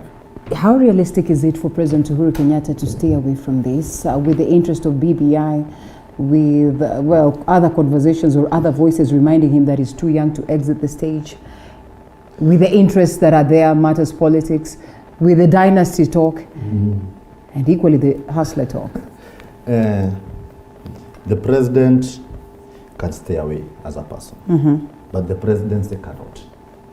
Because it is a continuous administration. Okay. So the presidency cannot sit and wait for someone to just come and take over. There must be a succession. So when we talk about yangu kumi, yako Did kumi, Kibaki participated in the succession? Kibaki participated in 2013 succession. Because he was He- how he did did not come out How did he? as Can Kibaki you the tell us? politician. He came out as Kibaki the president who was handing over the presidency to Uhuru. That's what Mheshimiwa is trying to explain. And I'm asking whether he interfered politically. Did he move He to the did not mass to inter- ask vote for Uhuru? Uhuru has not. He has not done that. The president has not done it. that so That- far. And, And if he has to do it- that is what we are and if urging. he has to That's do what, it, that's what we are urging and Yes. persuading our president to So be it is- impartial Yeah. in this process. So now when it is- he He has when he interest. move to an exit, Uh-huh. to an So it is- exit where you leave this country Fine. united. It means- You know, his participation It will means- leave this country divided forever. Fine. It means if he has to stay away, it practically means the yangu kumi, yako kumi dies and ends. Wacha iishe. Wacha iishe. You Wacha people- slogan iishe hiyo. Wacha Ruto ajitafutie kura zake. Ajitafutie. Wacha Raila ajitafutie Is kura it zake. possible for The this deputy to president and his people, Uh-huh. including the deputy president himself, has been picking a microphone and saying, tuliahidiana Right. na mheshimiwa na mdosi wangu Uhuru Kenyatta akimaliza yake 10 na mimi niingie yangu 10. So he cannot, you people cannot be lukewarm. 1 minute when it favors you, you go for it. So next minute when when it doesn't, then you go against That's it. politics. If- Politics is a game of interest. So if we talk about that way, then the president as a person also has interest. Well, in this case, will it be in the best interest of the president to literally take a back seat? Well, if at all he's going to shelve his own interest, because then we're looking at Right Honorable Raila Odinga, we are looking at the DP, whom they have worked together, and we also look at what it is that Raila spoke about the other day. We are looking at the likes of Musalia Mudavadi, not forgetting Gideon Moi. Well, I think this is very elaborate, Linda, and Yes. I would really candidly talk about this. The politics of this country, and I agree that there is always a sense in which everybody wants the debt, the promise to be delivered. Yes. And we are facing a situation where, there is a Pandora box open that, you promised me, and you have to deliver it. Yes. And my two colleagues, including Mahesh, the reality is, according to the interview that we saw, Honorable Raila is actually giving us a track of how the Luo community had to compromise, not once and not twice, Yes. to give, to allow the Kikuyu Kikuyu. community to take leadership. From 1958 down to 2005, around 2002, and that is a fact. And they were expecting a favor in That is a fact. Okay. So I think when we are here, we really have to candidly talk about. But I still hope that was willingly. Because contested legacies of unfulfilled boardroom promises. Let me call it that, because it is the same problem that we are having when we make deals, including what we talked about the beginning, that when you handshake Yes. in a two gentlemen's agreement, it remains a discussion between the two of you. Then it metamorphosized to be a public interest discussion. Yeah. The same that you go to a public rally and say that I'm serving for 10 terms, and the other one is serving for 10 terms, minus a solidly MOU that is not within the public domain. And therefore, the only public is drawn into this discussion when these MOUs are violated. Then it becomes a question of communities now discussing against communities. Remember, it was a two gentlemen's agreement. Yeah. So this is my advice to our friends from Mount Kenya. And I think the issue that is happening right now, and I like putting things on the table, all these voters have perceived these very nice vote-rich regions as a region that cannot be trusted. Because there's been a systematic violation of memorandum of understanding, Okay. and it's historical. And the only thing that these nice people need to discuss is that even as we move to consolidate our region in preparation for BBI, in preparation for 2022, The context is that Raila is open that he wants a reward back. The context is that William Ruto wants a hand back. Right. And Mudavadi also has, everybody is coming to claim. Right. Kalonzo is equally claiming. So here. And what's more confusing is that there's not a clear and distinct, picture as to what it is that the Mount Kenya seeks to offer. So it looks like it's a swing. More of a swing region where now everyone can go there and dangle the carrots. The reality is that it's a region that determines. Yes. Let us talk about reality. The reality is that the region that determines each and every presidency for a long time. Yes. And therefore it means that the view about the other outside voters is that if we find favor in the eyes of Mount Kenya and their support, then I think this comes very important and very handy. Now, Linda, the reality again is that the assumption, and this is the assumption, Mheshimiwa Gakuya, the assumption is that the formation of Building Bridges Initiative, the formation of the two gentlemen's agreement, is that we've had a problem between the Luos and the Kikuyu. And if they shake hands, then it means that they can get, we can get from going. This other end. So then it means that what happens to the deputy president? What happens to all these other leaders who are not necessarily from these other ethnic communities? What happens to them? Is our handshake becomes the overall handshake for the whole community? Or is it a precedence that will reach out to the other people? The deputy president has to, the president has to leave, and I agree with what Mheshimiwa is talking about. Do not be seen as a person who is fronting another candidate. Because this has been a problem. This has been a problem. Why other people are still having issue with the Moi family is simply because he fronted Uhuru Kenyatta in 2002. The problem that we are seeing also with other successive regions, I think Kibaki find it so nicely, that even as, nobody is devoid of interest. He had interest in his successor, but then it was not open interest. He wanted the country that, moves forward economically. Mheshimiwa Uhuru Kenyatta should avoid that.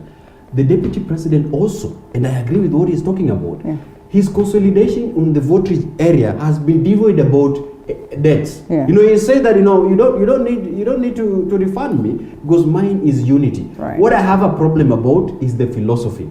That I think we might we should find time to discuss this. All right. The Mount Kenya people are here. It's well put. It's well put. I have nothing to add. Those sentiments are very clear. It stands for the clear position, and that should be the roadmap.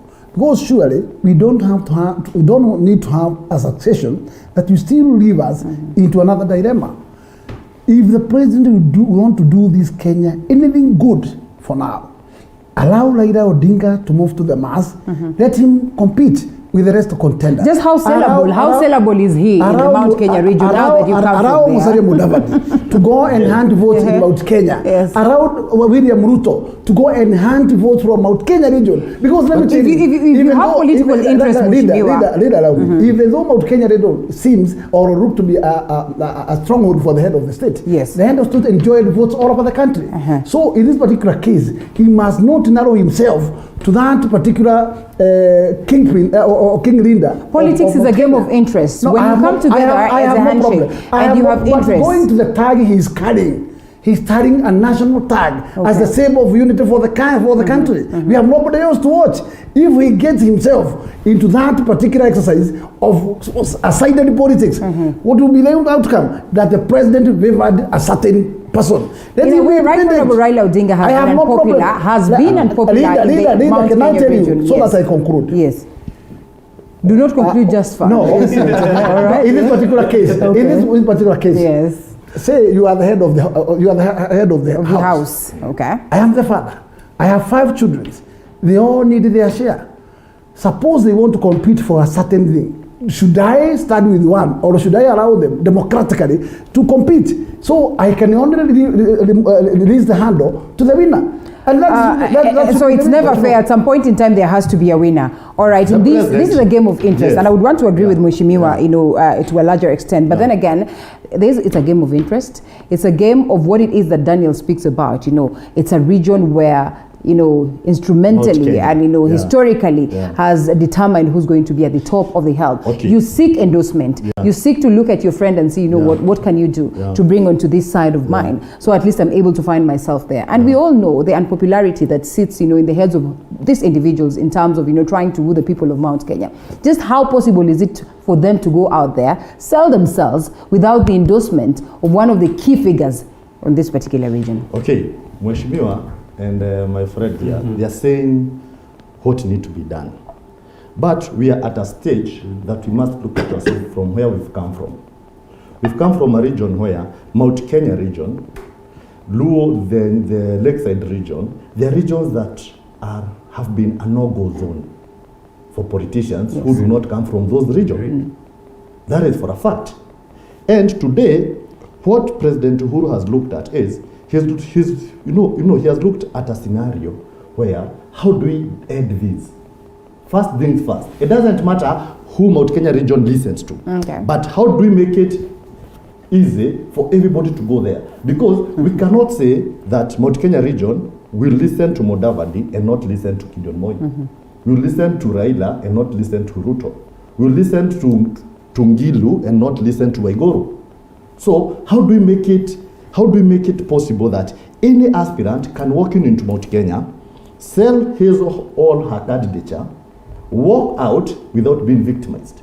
Because the politics of victimization has been based in regions. We saw the by-election in Kibra. We Jubilee Party went. ODM, in the past, that could have been a no-go zone for non-ODM candidate. Yes. Last year, the by-election. Yeah, the by-election, we saw Jubilee Party hold rallies in Kibra constituency. Let's look at facts as they are. We saw Jubilee Party hold by-elections, but endorsing who? Backyard. Hold it right there. Holding rallies there, but endorsing who? A candidate of ODM. No. Well, they had a chance to have Mariga and all that. Yeah, the Jubilee Party had a candidate. Yes. Yes, and the candidate campaigned without even a single insult. Okay. Leave alone violence. Until and for a moment he just said William Ruto, because evidently Mariga, was positioned Mariga as a William Party candidate, and the deputy party leader came in and well, at least he got the blessings of the president. So now, okay, fine. Moving forward, Mount Kenya has been a no-go zone. How? For anyone? How? For anyone who is not from the mountain.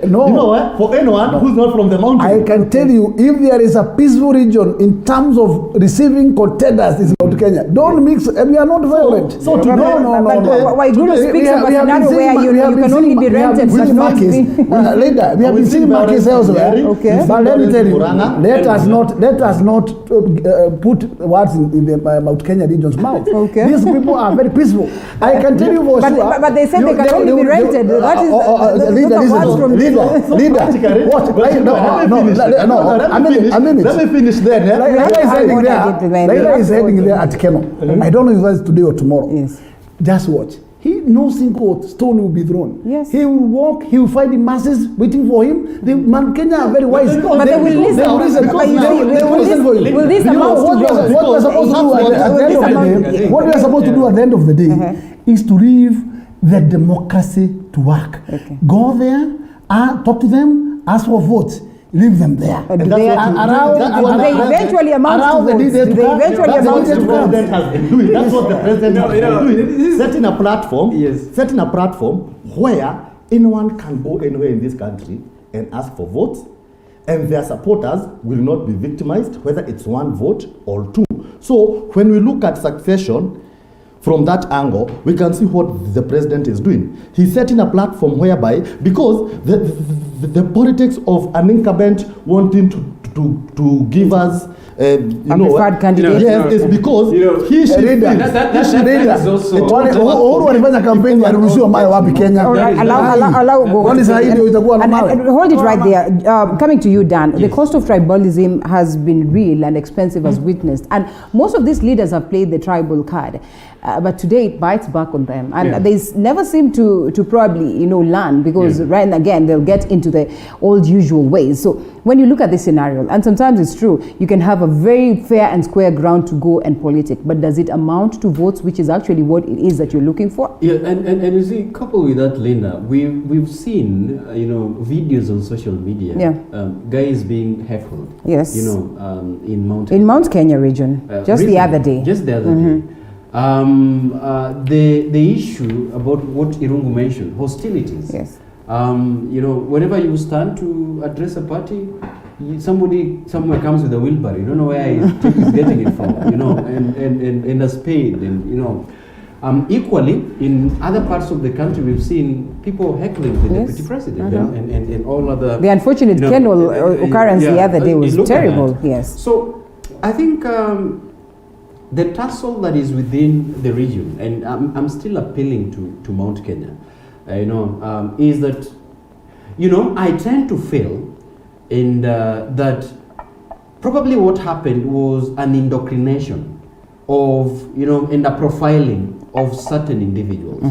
And it so happens, and what you've asked us is so real, it so happened that this was so much ingrained in people's mind, in their culture, in a sense that by anybody trying to undo it, then it backfires right now. I think that is the reality, and everybody knows what I'm talking about.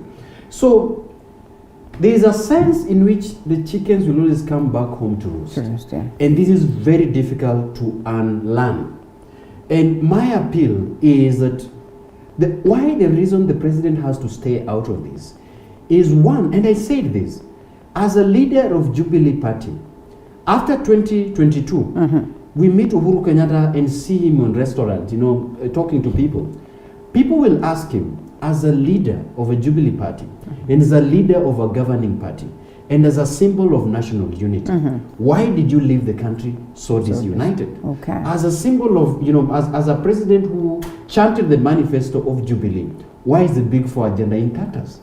Nobody will ask Deputy President because he'll be campaigning for a presidential candidate. Yes. Nobody is going to ask, Raila Odinga, who dissociated himself again with the failures of Jubilee Party. So I am empathizing for one man, His Excellency Uhuru Kenyatta, because the history will judge him as a president who is the pioneer of Big Four agenda that failed. Equally, I agree with Irungu that you see, when he was asked what would be your legacy agenda, he said, I want to be remembered as a president who did two things: tackle corruption and united the country. And I think, coupled with the Big Four agenda, this is where the president would actually put his head into. And I think the interest right now that I also need to question politically, why don't you face your people? What is this issue about addressing your people over the radio?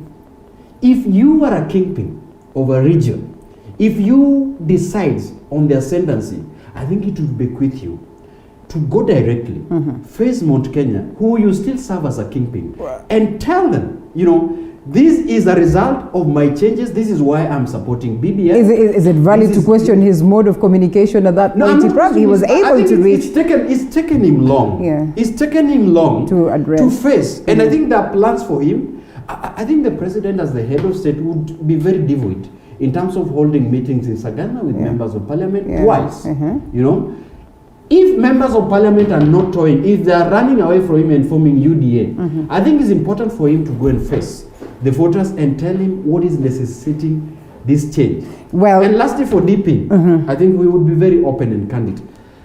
He's a man that is torn between duty and ambition. And I think it has come a time when the DP has to make a very clear stand. If he is not in agreement of what Jubilee Party faces, I think the most honorable thing is for him to say, I supported this party and I was a second principal assistant of the president, and right now it seems these guys are ejecting me. The most honorable thing to do is to resign from his position as a deputy party leader and chant the ways of UDL. That history will judge him as a person who, even as he champions for the hustler narrative, I think that brings him as a person who is very honest in his dealing, and as a person who respects the leadership and the constitution of the party. But if he appears one leg in Jubilee and the other one in UDA, I think that leaves an egg on his face. And it is justified for the president to sideline him? It's justified for the president to sideline based on that. Okay. And it also shows Gentlemen, we're closing. He's a person who is not honest with his dealing. Yes. So I think this would be advisable. And Jimmy Gakuya, I think one of the issues that people are actually really not palatable with the UDA is the fact that in one end, you champion for the interest of exclusion, but bashing the political leadership of the party. This is going to backfire because I might not really be pro Uhuru Kenyatta. I might not really be pro Raila Odinga. But I might have some opinion and some soft spot for deputy president based on his ideology. But the moment you appear to be insulting the head of state, the moment you appear to be rebuffing the head of state in a sense that is not really, appealing to me, then I think that sways aside. All right, so we're closing down. I think it's advisable for us to, to advise this political party. Thank you so much, Dan Orongo. That should be your closing remark. And to you, 30 seconds. Justified that the president is sidelining the DP, and are you in agreement that indeed he should take a back seat on this? Let me conclude by saying, first let me give you greetings from my small nephew. It's called Dash. Hi. 4 years, Thank you. So he has refused to go to school this morning because I'm so it's on TV. Send our love back to him. Thank you. So let me say, the president, and like you're saying, we are putting the president into a fixed status. One moment, he should not interfere. One moment, he should put his house in order, which calls for action. Yes. So if he has to put his house in order, he has to crack down. As my friend is saying here, because we will ask him what he did. So for him to put his own, for him to put his house in order, he must take action. And that action means getting some people out. Because I can quote the number of times he have given instructions, even asked for members to, let's not do this for now, let's focus on this, 2022 will come, then all of us will be there. And I remember at one point he even said, sijai ahidi mtu kitu. Mimi Raila, our last meeting in State Road, he said, him and Raila have not talked about 2022 elections. Raila recently on TV, he said, they have never discussed about 2022 elections. So where is this perception from UDA that Uhuru has abandoned Ruto for Raila? Okay. It is because Uhuru succession, he's looking at living a united nation, not through just people coming together and saying, okay, hold hands up. No, he's saying, now we need to clear what my colleague here is saying. A historical narrative that has been set within communities against it, against an individual or against an individual from that community. Well, the pushing of the BBI, many argue that in a way there is really no genuineness in the president saying that he wants to leave unity. Now, to close on this, yes, President Kibaki spent, I think, over 2-3 years without stepping in Nyeri County. Okay. So it's not that he has to go to the people. He has to go to people every other day. Okay. Uhuru, let's close it. Go. I think every other year, yes, he makes sure that at least he meets people. Apart from last year, okay, he meets people at State Road, Sagana. He attends the burial somewhere. He attends the church service somewhere in Mount Kenya. He goes. It's only that we need to reduce the political presence in our nation and increase governance presence. Thank you so much, Irongo. Thank you so much. I know you have to say less than a minute. But I want you to answer this question. I will not allow No. I want to see. Well, I'll be forgotten. Let's close it, sir. As we say, do you suppose? Hold it right there. Let me ask this question before you answer that one. Do you agree that you owe Right Honorable Raila Odinga as the Mount Kenya region? We don't owe him. Okay. We don't owe him. Well anything. Answered. Let's proceed to your party. Yes, a leader I also wanted to start from there. It is very important that leader has come up to very clearly and very categorically on the area he was appealing and persuading Mount Kenya to consider him at this particular point. But one, issues to do with Jomo Kenyatta and Jaramogi, those are already late and gone. and Raila has no room to claim. Issue to do with any arrangement between him and the memorandum with Kibaki. Kibaki is exited from the arena of presidents. He's at home. There is no way you can pass that baton to the Mount Kenya region. They were not part of the MOU. The MOU was private. It was not public. The only leader, let me finish. The only point I can start with is that, Raila is the one who messed the then Naki government. During the referendum like this we are heading, when he introduced orange and Kibaki was in banana.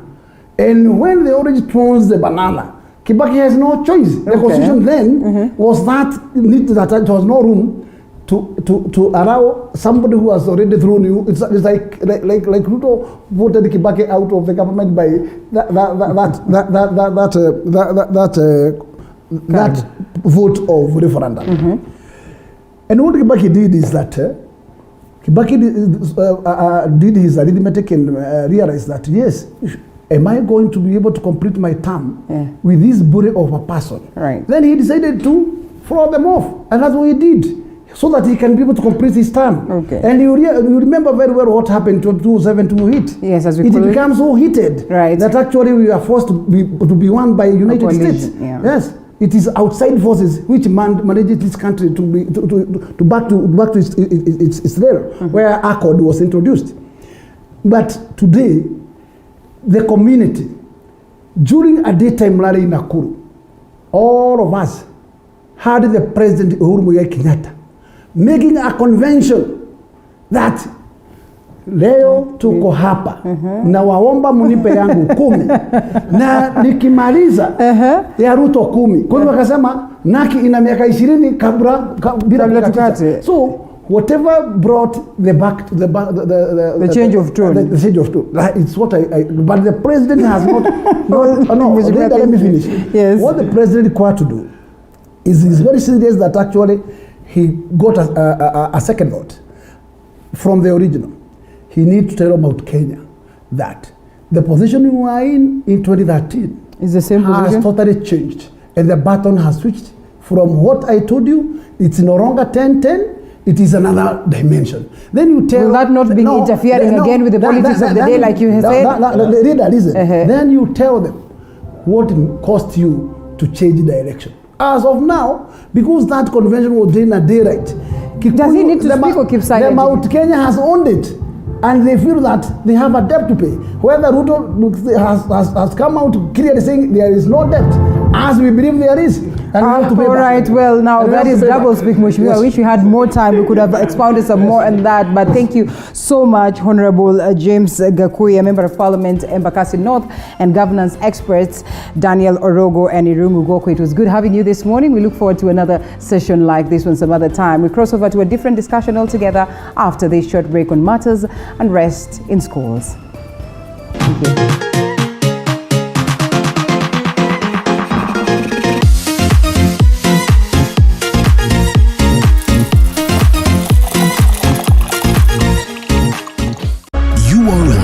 Strikes 7:30 p.m. every Monday. It means it's time for... The biggest challenge of starting a business in Kenya is the layers of licenses you need to pay. The Grind. We tell you the do's and don'ts of business.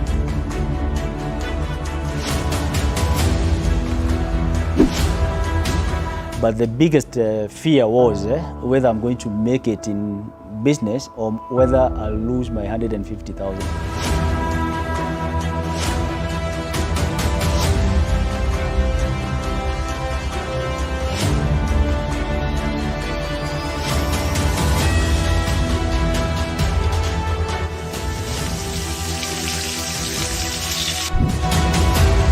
I say business is not about how much capital you have.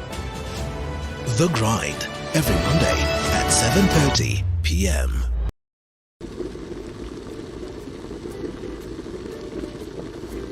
It's been an amazing year in the kitchen here on the Throwdown.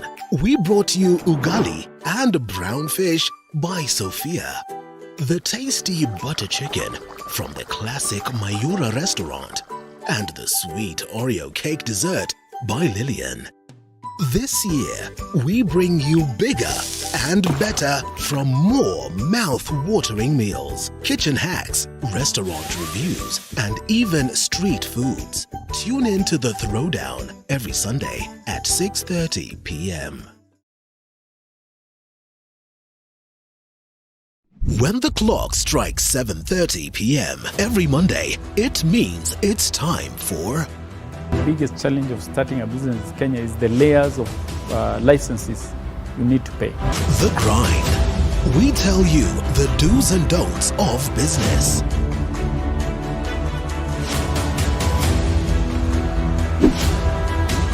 But the biggest fear was whether I'm going to make it in business or whether I'll lose my 150,000.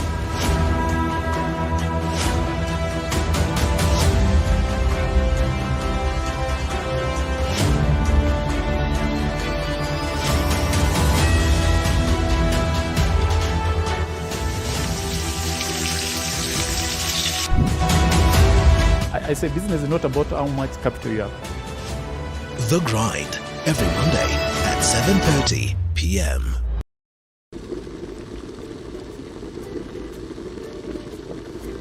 It's been an amazing year in the kitchen here on the Throwdown.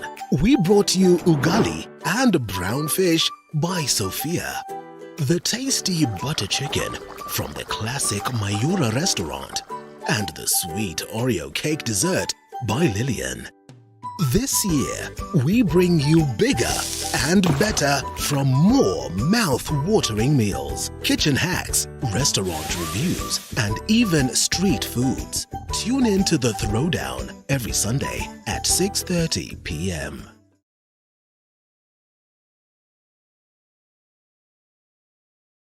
When the clock strikes 7:30 p.m. every Monday, it means it's time for The biggest challenge of starting a business in Kenya is the layers of licenses you need to pay.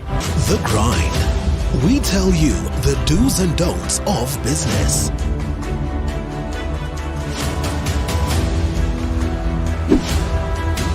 But the biggest fear was whether I'm going to make it in business or whether I'll lose my 150,000.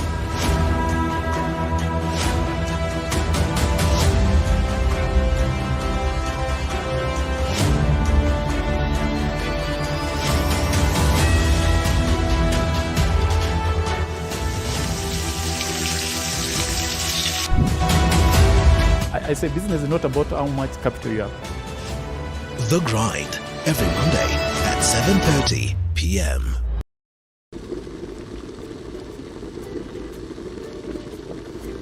It's been an amazing year in the kitchen here on the Throwdown. We brought you ugali and brown fish by Sophia, the tasty butter chicken from the classic Mayura restaurant, and the sweet Oreo cake dessert by Lillian. This year, we bring you bigger and better from more mouth-watering meals, kitchen hacks, restaurant reviews, and even street foods. Tune in to the Throwdown every Sunday at 6:30 p.m. You are watching TV 47, the home of untold stories.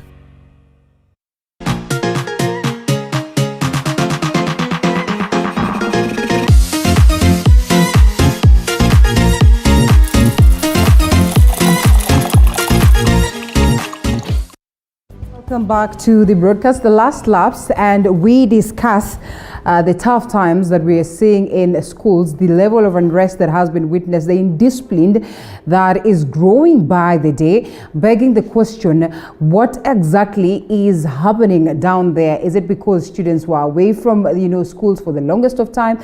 Is it because of the change of system? Remember, we are at that point where we're transitioning from the 844 system to the competence-based curriculum. What exactly bedevils our students today? And the the reports that have been seen the other day, I mean a couple of them that speak of, students who have gone to a level where, you can really not quite tell what is, probably instigating this animosity, instigating this level of indisciplines that they tend to have. Is it something that comes from home? Is it something that comes from, the school environment? And that's exactly what we'll be discussing this morning as we get to understand what could be the solutions to this and just how best can the government, address this. And looking at this particular story that has been captured on the papers, and also we've had that, I think that was one of our first stories yesterday night on the bulletin. And Kinoti cautions unruly students as detectives launch a crackdown. It becomes a little bit tough, and well, the authorities have been forced also to be a bit tight on the students. And this morning we ask the gurus whether indeed that would be one of the ways that we can seek to get a solution in regards to this particular scenario. So it is going to be an interesting conversation, and I'd love for you to be part and parcel of this. It's always good. The hashtag is Morning Cafe at Linda_Alela at TV47KE, the Twitter handles, the SMS short code running down on your screen, and equally the numbers to call. You can call us live and give us your view on what is happening. And you've witnessed what has happened across, students burning schools, some of them being, are violent on their own teachers, on their fellow students, and it leaves us at a point where we are indeed a worried lot. And so, joining me for the conversation is Mwalimu Ayub Mohamud. Yes, Mohamud is the word. Sometimes you can confuse that with Mohammed, who's the Deputy Principal, Jamhuri High School right here in Nairobi. And we'll also be having a software engineer, data scientist who focuses much on matters education. That is Robertson Kanyoro, who will be joining us via Skype to expound some more on this. The other time we had Robert, he, probably predicted this, and not really predicted this. This was based on a research that he had carried, and he says, we're headed to an year where we'll probably have a lot of indiscipline cases in schools, and probably would want to know, or you just want to understand deeper how they arrived at this as researchers and what this means and what needs to be done to address the same. Mwalimu, karibu sana. Thank you. It's always good to have such conversations that speak of how we can shape the future of our own students, shape the future of our own children. And these cases are on the rise. Is it because, well, it's a normal occurrence when it happens in one school and they probably watch this in news and then it triggers the same on the other one? Or what is happening? Yeah, thank you, Linda. Thank you for having me. Thank you. I have a feeling that we need to ask ourselves, these students are from a long break. Yes. And we need to ask ourselves, what effect is this break having on the students' mindset? Hold it right there. Before we even look at the break, in most cases, people would argue that, well, it's not the first time that it's happening. For instance, there was a scenario some times back, and we do not want to go back to history, in Jamhuri. I'd want to believe that maybe at that particular time, Mwalimu too was there.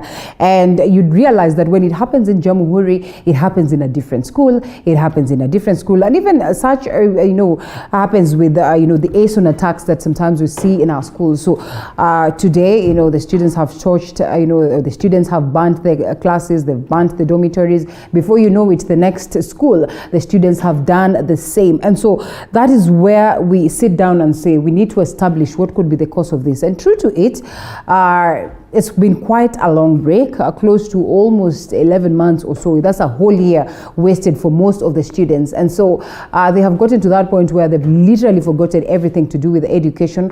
They've gotten to a point whereby, they are trying to accustom and adjust to what it is that, the school setup has to offer. And at a time when there's so much changes that are happening within the school, vicinity. And so this also could be in a huge way one of the key things that causes the pressure for them to behave in irate ways. But one would want to ask, why is it that it has to go the negative way as opposed to it taking the positive direction? And one would want to ask, just what is the role of the parent, the home setup, the society, in terms of shaping up the behaviors of these particular students? What has gotten into them? Is there a need for psychological approach to addressing this? And so I come back to you, Mwalimu. Yeah, thank you. I think you have alluded to issues of society and parenting and family setups and all that. Yeah. And I think we need to agree that the society has lost its moral compass. And these are issues even we see sometimes happening in the community. And students are also very good at aping what's happening in the community. Yeah. And that boils down also to issues of values. I think there was a time when parents were very good in transmitting values. Yeah. Our religious institutions were very strong enough to transmit values. Yeah. Even a lot of good values are in our cultures, and we can be able to borrow from them. But of late you find the family institution, the parenting, even our religious institutions. I think the only institution that is left to instill values is the institutions of learning. It's only schools where it's only teachers now who are left to instill those values. So I think it all boils down to parenting and mentorship.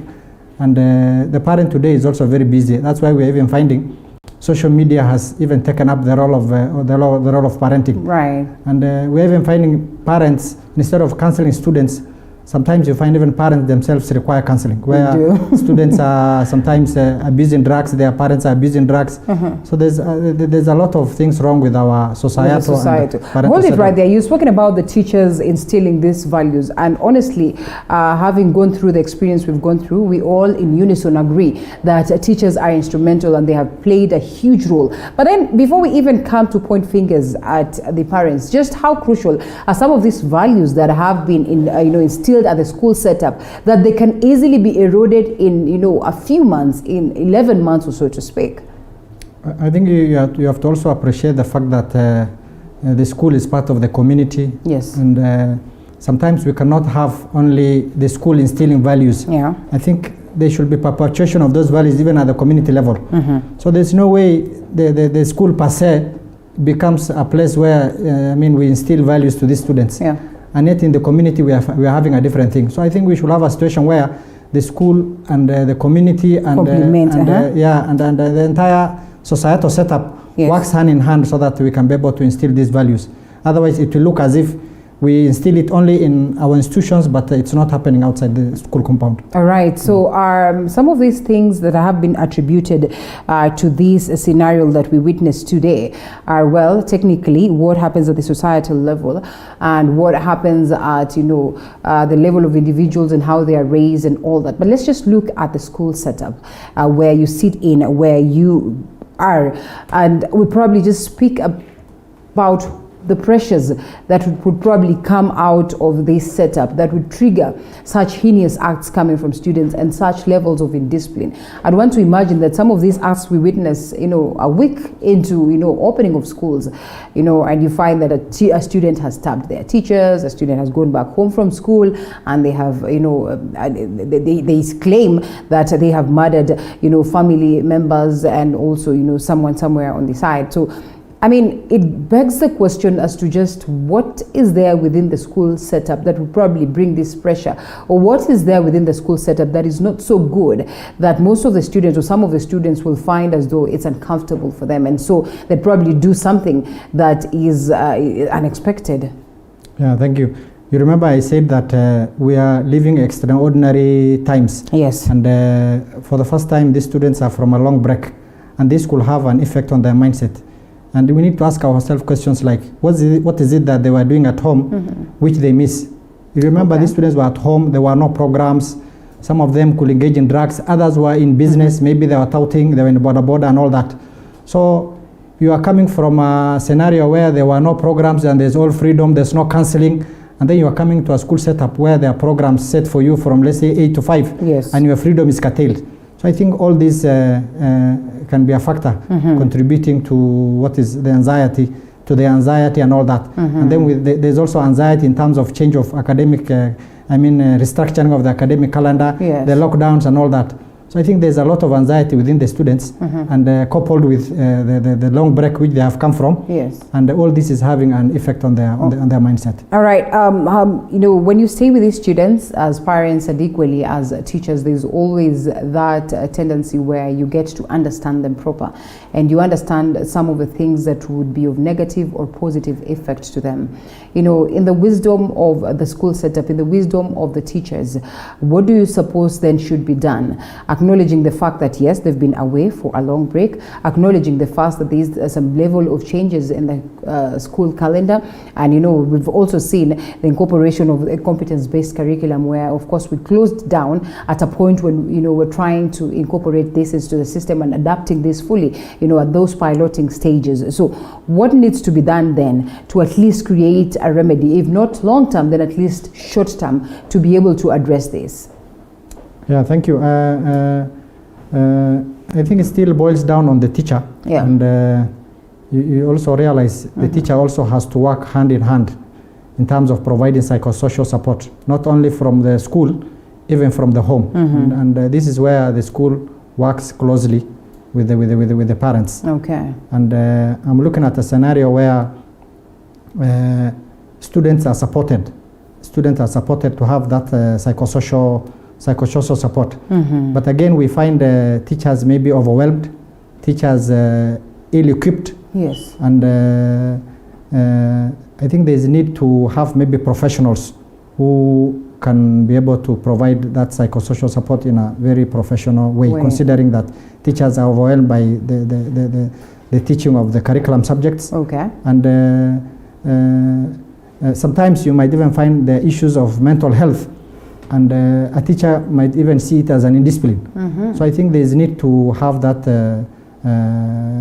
professional approach. Yeah, professional approach, and have maybe counselors, professional counselors, right. And so that these students, these issues can be able to be addressed. Okay, well, and do you suppose indeed that that psychological approach, that counseling approach would come in handy to address this? A lot. And save this, the ugly scenario that would probably be,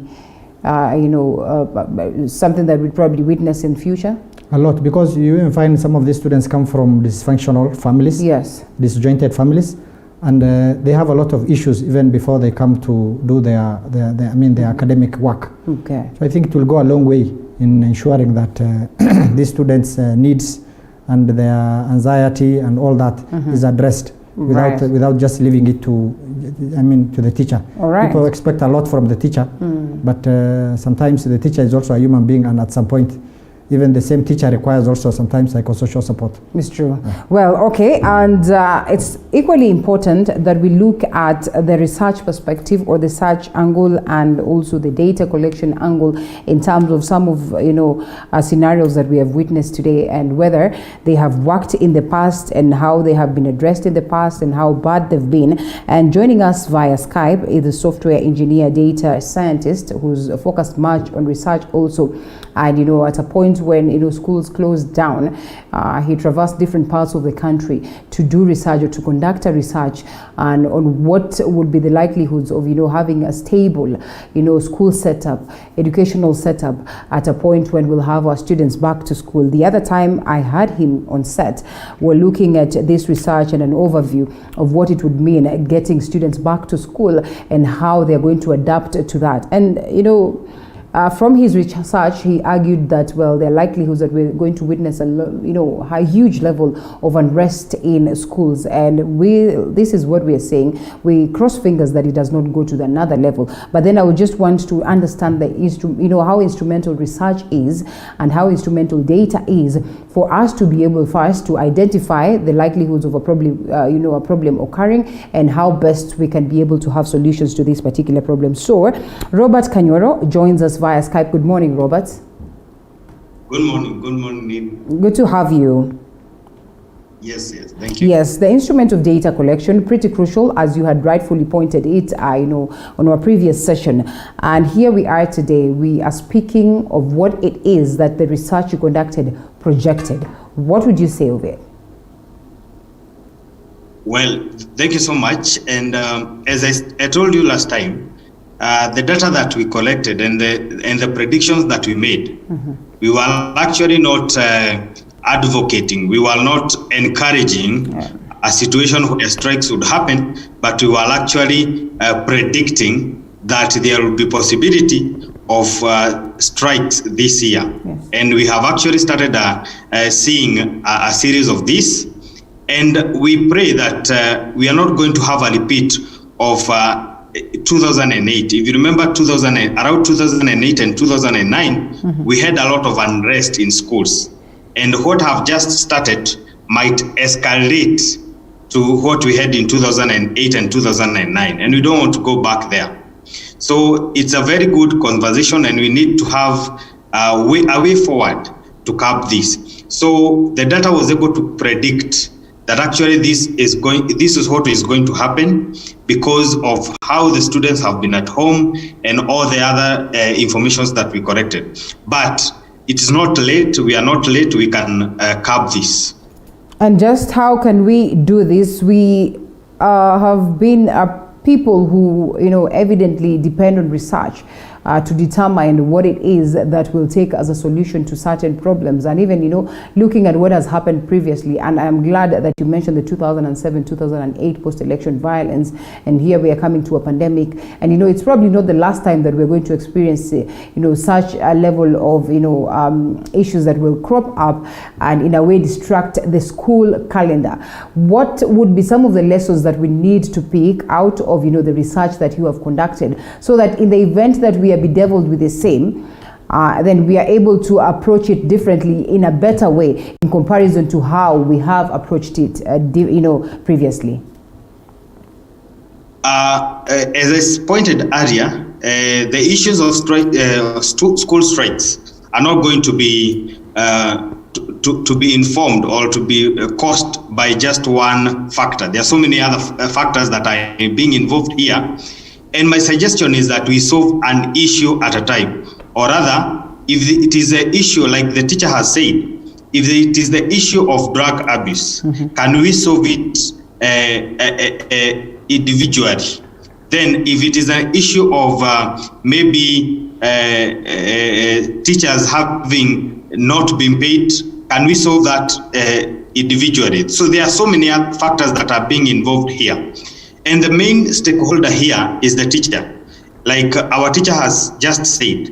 And there are so many things that the teachers need to do at this time. One of the things is that I can tell you for sure that there is social media, and so many students went to schools with phones.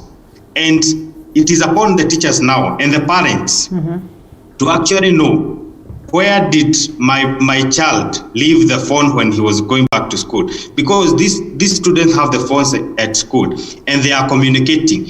As I was talking about 2008 and 2009, I was not talking about the post-election violence, I was talking about strikes. If you can go back to history, you are going to find in 2008, there was a lot of strikes in schools. Almost 70 schools got burnt in 2008. Yeah. And we don't want to go back there. So what was the main issue that accelerated the issues of strike that time? It was communication. So right now, as we speak, students are being informed by the others that our strikes we are planning a strike in our school. Others are being told through social media that certain schools have striked. So if you are able to curb communication fast at this time, then we can curb more strikes that are coming to come. All right. Well, one of the key reasons, or maybe I have a couple of reasons as to why some of the students would get to that point where, there's so much unrest and, the levels of indiscipline, shoot up. And within the school setup, Mwalimu, there's one key one that has been highlighted, a couple of them: harsh school rules and regulations and conducive school environment, poor leadership of some school administrators, lack of extracurricular activities. There are others listed downwards, but I would want for us to pick this particular one. And understanding where we're coming from, the COVID-19 scenario, the government equally deemed it necessary, to cut on the extracurricular activities. This in a bid to try and level and stop, the curb or the spread of COVID-19, or to curb the spread of COVID-19. In a way, many have looked at this as, stress relievers. It eases pressures in the children. It makes them loosen up from the usual formal and tough times. There are other things that have been introduced, have been incorporated in the system right now to try and help the students release the pressure, who come with so much pressure, having been, at ease and enjoying their moments back at home. Yeah, that's why I was saying we are living extraordinary times. Yes. And that alone can also make students have a lot of pressure. And are these students really well, endowed with information to understand and to internalize that and to accept that indeed these are extraordinary moments? It's tough times, and they are aware. Yes. But I think once in a while they also play those indoor games like badminton and all that. But I think it's a very important point, and the fact that they are not playing and their mindsets are only on books and all that can also be a very big factor in terms of exerting a lot of pressure on them, and they don't have a place to release their negative energy. Yeah. All right, and the societal based factors also are very crucial. I would want to assume or believe that at the point of collection, of this data and the research that is being conducted, what is key is probably understanding what could be the causes or that would trigger, troubleshoot and get to understand what would trigger students to go out there and strike, what would trigger students to go out there and be in discipline, what would trigger students to go out there and do things that are extraordinarily terrible for that matter. So when we speak about the societal factors that would probably be instrumental in pushing for this, what are some of them that you probably have noted in your day-to-day activity, in your movement for matters research across the different parts of the country? And do you suppose in such a scenario that we speak of today, this could have been instrumental more than these ones that are caused at the school setup? Now, last time I talked about students having pressure, and we were looking at ways in which we can try to ease the pressure of these students. And I talked about having motivation speakers in schools. If you can go back to the time that you were in high school, you can remember the aftermath of having a motivation speaker in school. What usually used to happen, students used to change. Even if it used to take for a month or so, at least they used to there's some pressure that used to be pulled out of these students. But just how good is this? How good is this before you proceed in terms of getting long-term solutions? And I agree with you. I mean, I have been through that experience where this motivational speaker comes and they speak to you and you feel like it has sunk deep into your heart. But before you know it, a month later, you have lost all the lessons that you picked at this particular point. So how instrumental is it when we are all out here trying to seek to get long-term solutions? Yes. One thing we should know is that we are dealing with children. We are dealing with teenagers, and we don't stay in the teenage that age forever. So it's a short term. We need, instead of long term, we need first to deal with the short term solutions. So if you are able to solve this issue of strike, for instance, for now, by the time these guys are out of their teenage era, they are not going to be thinking about strikes again. They are going to be out there thinking about other things. So it's not a long-term issue, but the society and the government have a way, or have a need to have a platform where we need to have long-term solutions. For instance, the government can have an arm of the government or in the Ministry of Education that specifically deals with this. For instance, right now we are talking, the government doesn't have an arm that deals with strikes, for instance. We only have the cabinet secretary and the CSS and the management of education, but we don't have a special arm that actually deals with schools unrest. So I wish the government could come up with such an arm that is able to deal with schools unrest, and that can be a long-term solution for this this problem. Well, that one probably would bring me to this point, and that caution that was given by the DCI in regards to how they can deal with this, and a stern warning to the students who are unruly, and also saying that if you do something that is bad today, whether you're in class 1 or 2, you will go with this record until the end of time. And so that means this record can come in handy to either determine whether you take a positive direction in life or a negative direction in life. Do you suppose it's a little bit too stern, or it is necessary, Mwalimu? Yeah, it's very important, and not only for students, but for even for any other citizen. Yeah. But it's a good measure, and the students are aware. We normally tell them, and they are very much aware on this issue of whatever crime they commit is going to reflect in their certificate of good conduct. But I think we also need to see these students as these are not students, these are criminals. Right. And I think at some point we need to have arrests, the way my colleague has alluded to. We need to see arrests and convictions, and not these students not treated as students, but as treated as criminals. Okay. Yeah, and the security agencies swinging to action. Okay. Well, what does this then do to the student? And some of them would tell you, if by default you are caught in something that would be considered as unruly, whether you wanted it or not, and then you have this criminal record, or you have this record that paints you as a bad character, one would then argue that most of the students would probably say, well, after all, what is the point of proceeding with education? What is the point of taking it to the next level if already I have a record that speaks of a negative individual? Would it be a little bit too radical to instigate or to incorporate this as early as now, or as early as for the students who are on the lower primaries and all? It's important. I think it will work. Let me give an example with myself. In 2010, I finished my Form 4 in 2010. Yes. And my exam was cancelled because of irregularities. That time, the cabinet secretary was Dr. Sam Ogeri. Now, that time, the government brought an issue and brought a regulation that if your exam is cancelled, you're supposed to stay outside for 2 years before you join school. Yes. So I had to stay outside in 2011 and 2012. So I went back to Form 4 in 2012. So I went back to Form 4 again. Now, that time in 2012, I could not try to have any irregularity. Our exams were cancelled because we had phones in schools. Okay. Now, I think it worked for my case.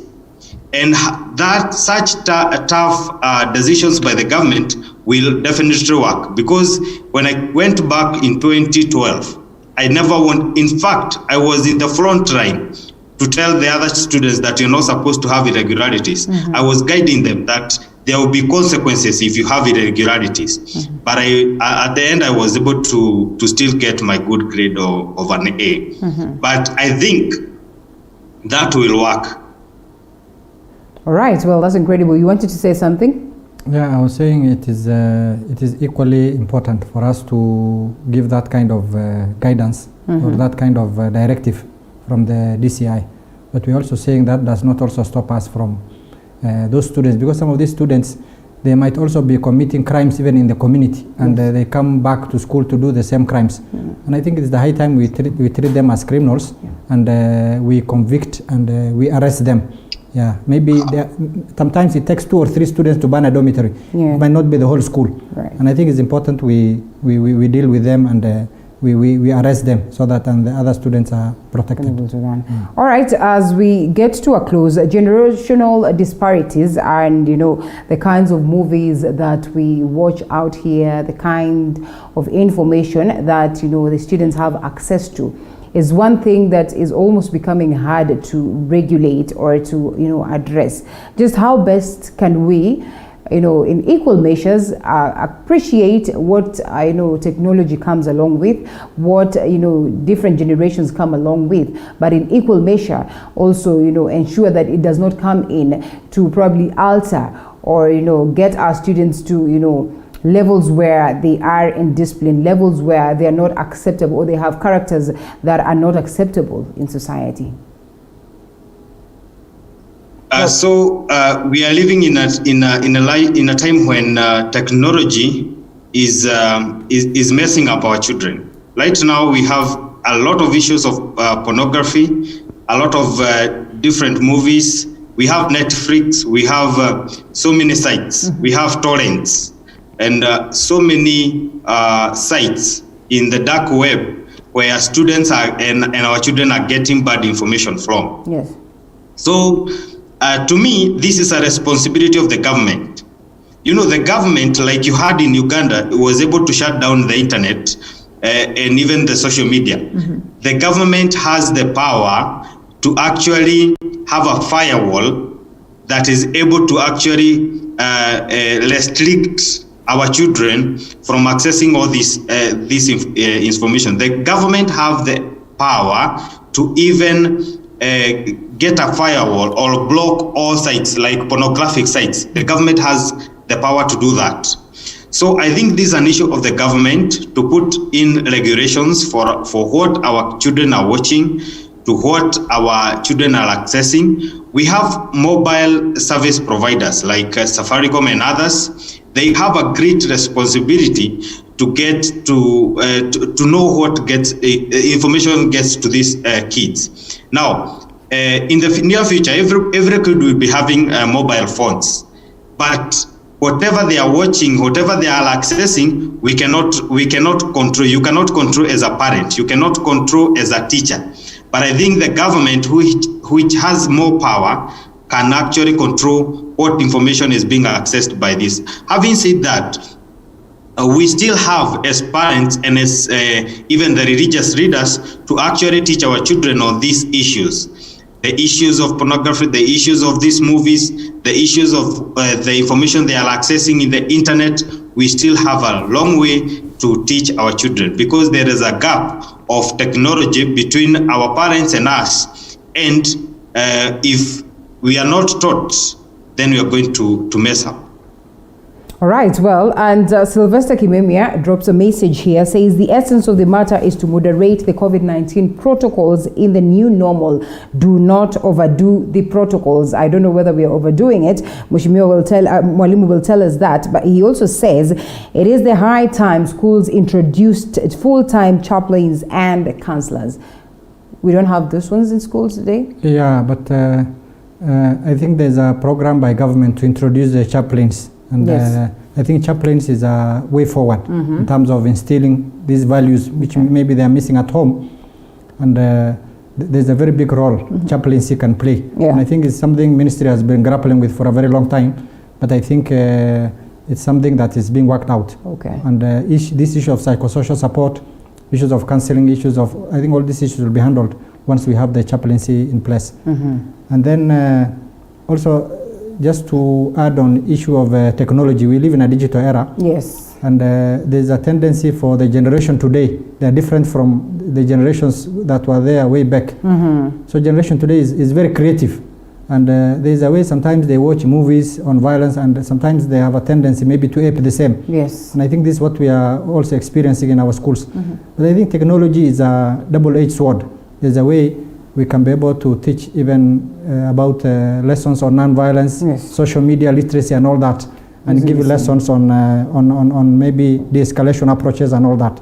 So I think internet is not bad per se, but we can be able to mentor them in such a way that they make use of social media and even the internet in a productive way. Well, indeed. And before we close it, I'd probably want to ask you, how then do we redefine teaching and make it an engine to drive, positivity, to drive change, to drive, something that is going to culminate to boosting the economy and generally, to ensure that the well-being of a student is something that we realize and we witness? Yeah, it's about looking at the child as an all-round person. Okay. And the values I've talked about, a child not only who has the skills and the knowledge, but also a child with the character and the ethics, and a child who is tolerant, a child who is patriotic, a child who is creative, a child with critical thinking, a child all-round. Yes. And I think when a child has all those qualities, then a child who is a job creator, not a job seeker.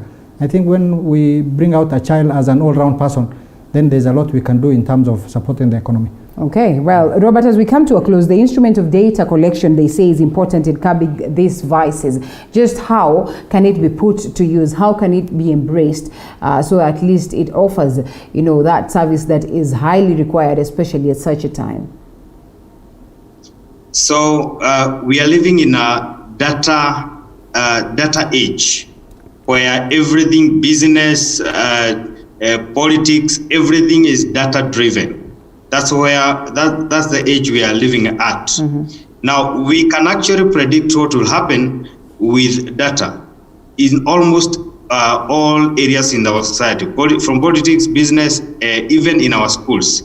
So I did this experiment by collecting the data from all these schools and actually predicting what will happen this year. And if such a tool is used, and I'll make it public, where even the schools themselves can actually predict the trends of these students, we can actually be in a good place. Now, look at this scenario where a student has been performing very well.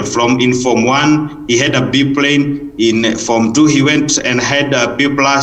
In Form 3, that student goes and gets a C grade and a C- and go that. Then you can actually look at the trend of these students and actually be able to know that something has actually changed in the life of these students. So that's how generally we use data to actually predict and detect something is a mess or something is amiss in someone's life. And we can actually use this even to predict what will happen to our schools, and we will continue predicting this and helping our students and schools to curb this unrest.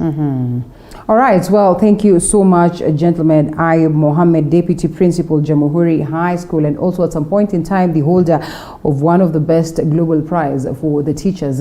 You did so well, especially in the kind of environment, and in most cases, then you were in Eastleigh Boys, yeah? Yep, and it looked like it was a very tough, ground, especially with the kind of radicalization that is witnessed, with the kind of, exposure that the youth have out there to negativities in the society. You probably did well and were instrumental towards making that change and shifting the minds. And I think a child's brain is pretty much easy. You can easily shift them from this point of negativity to this point of positivity, right? Thank you. Yeah.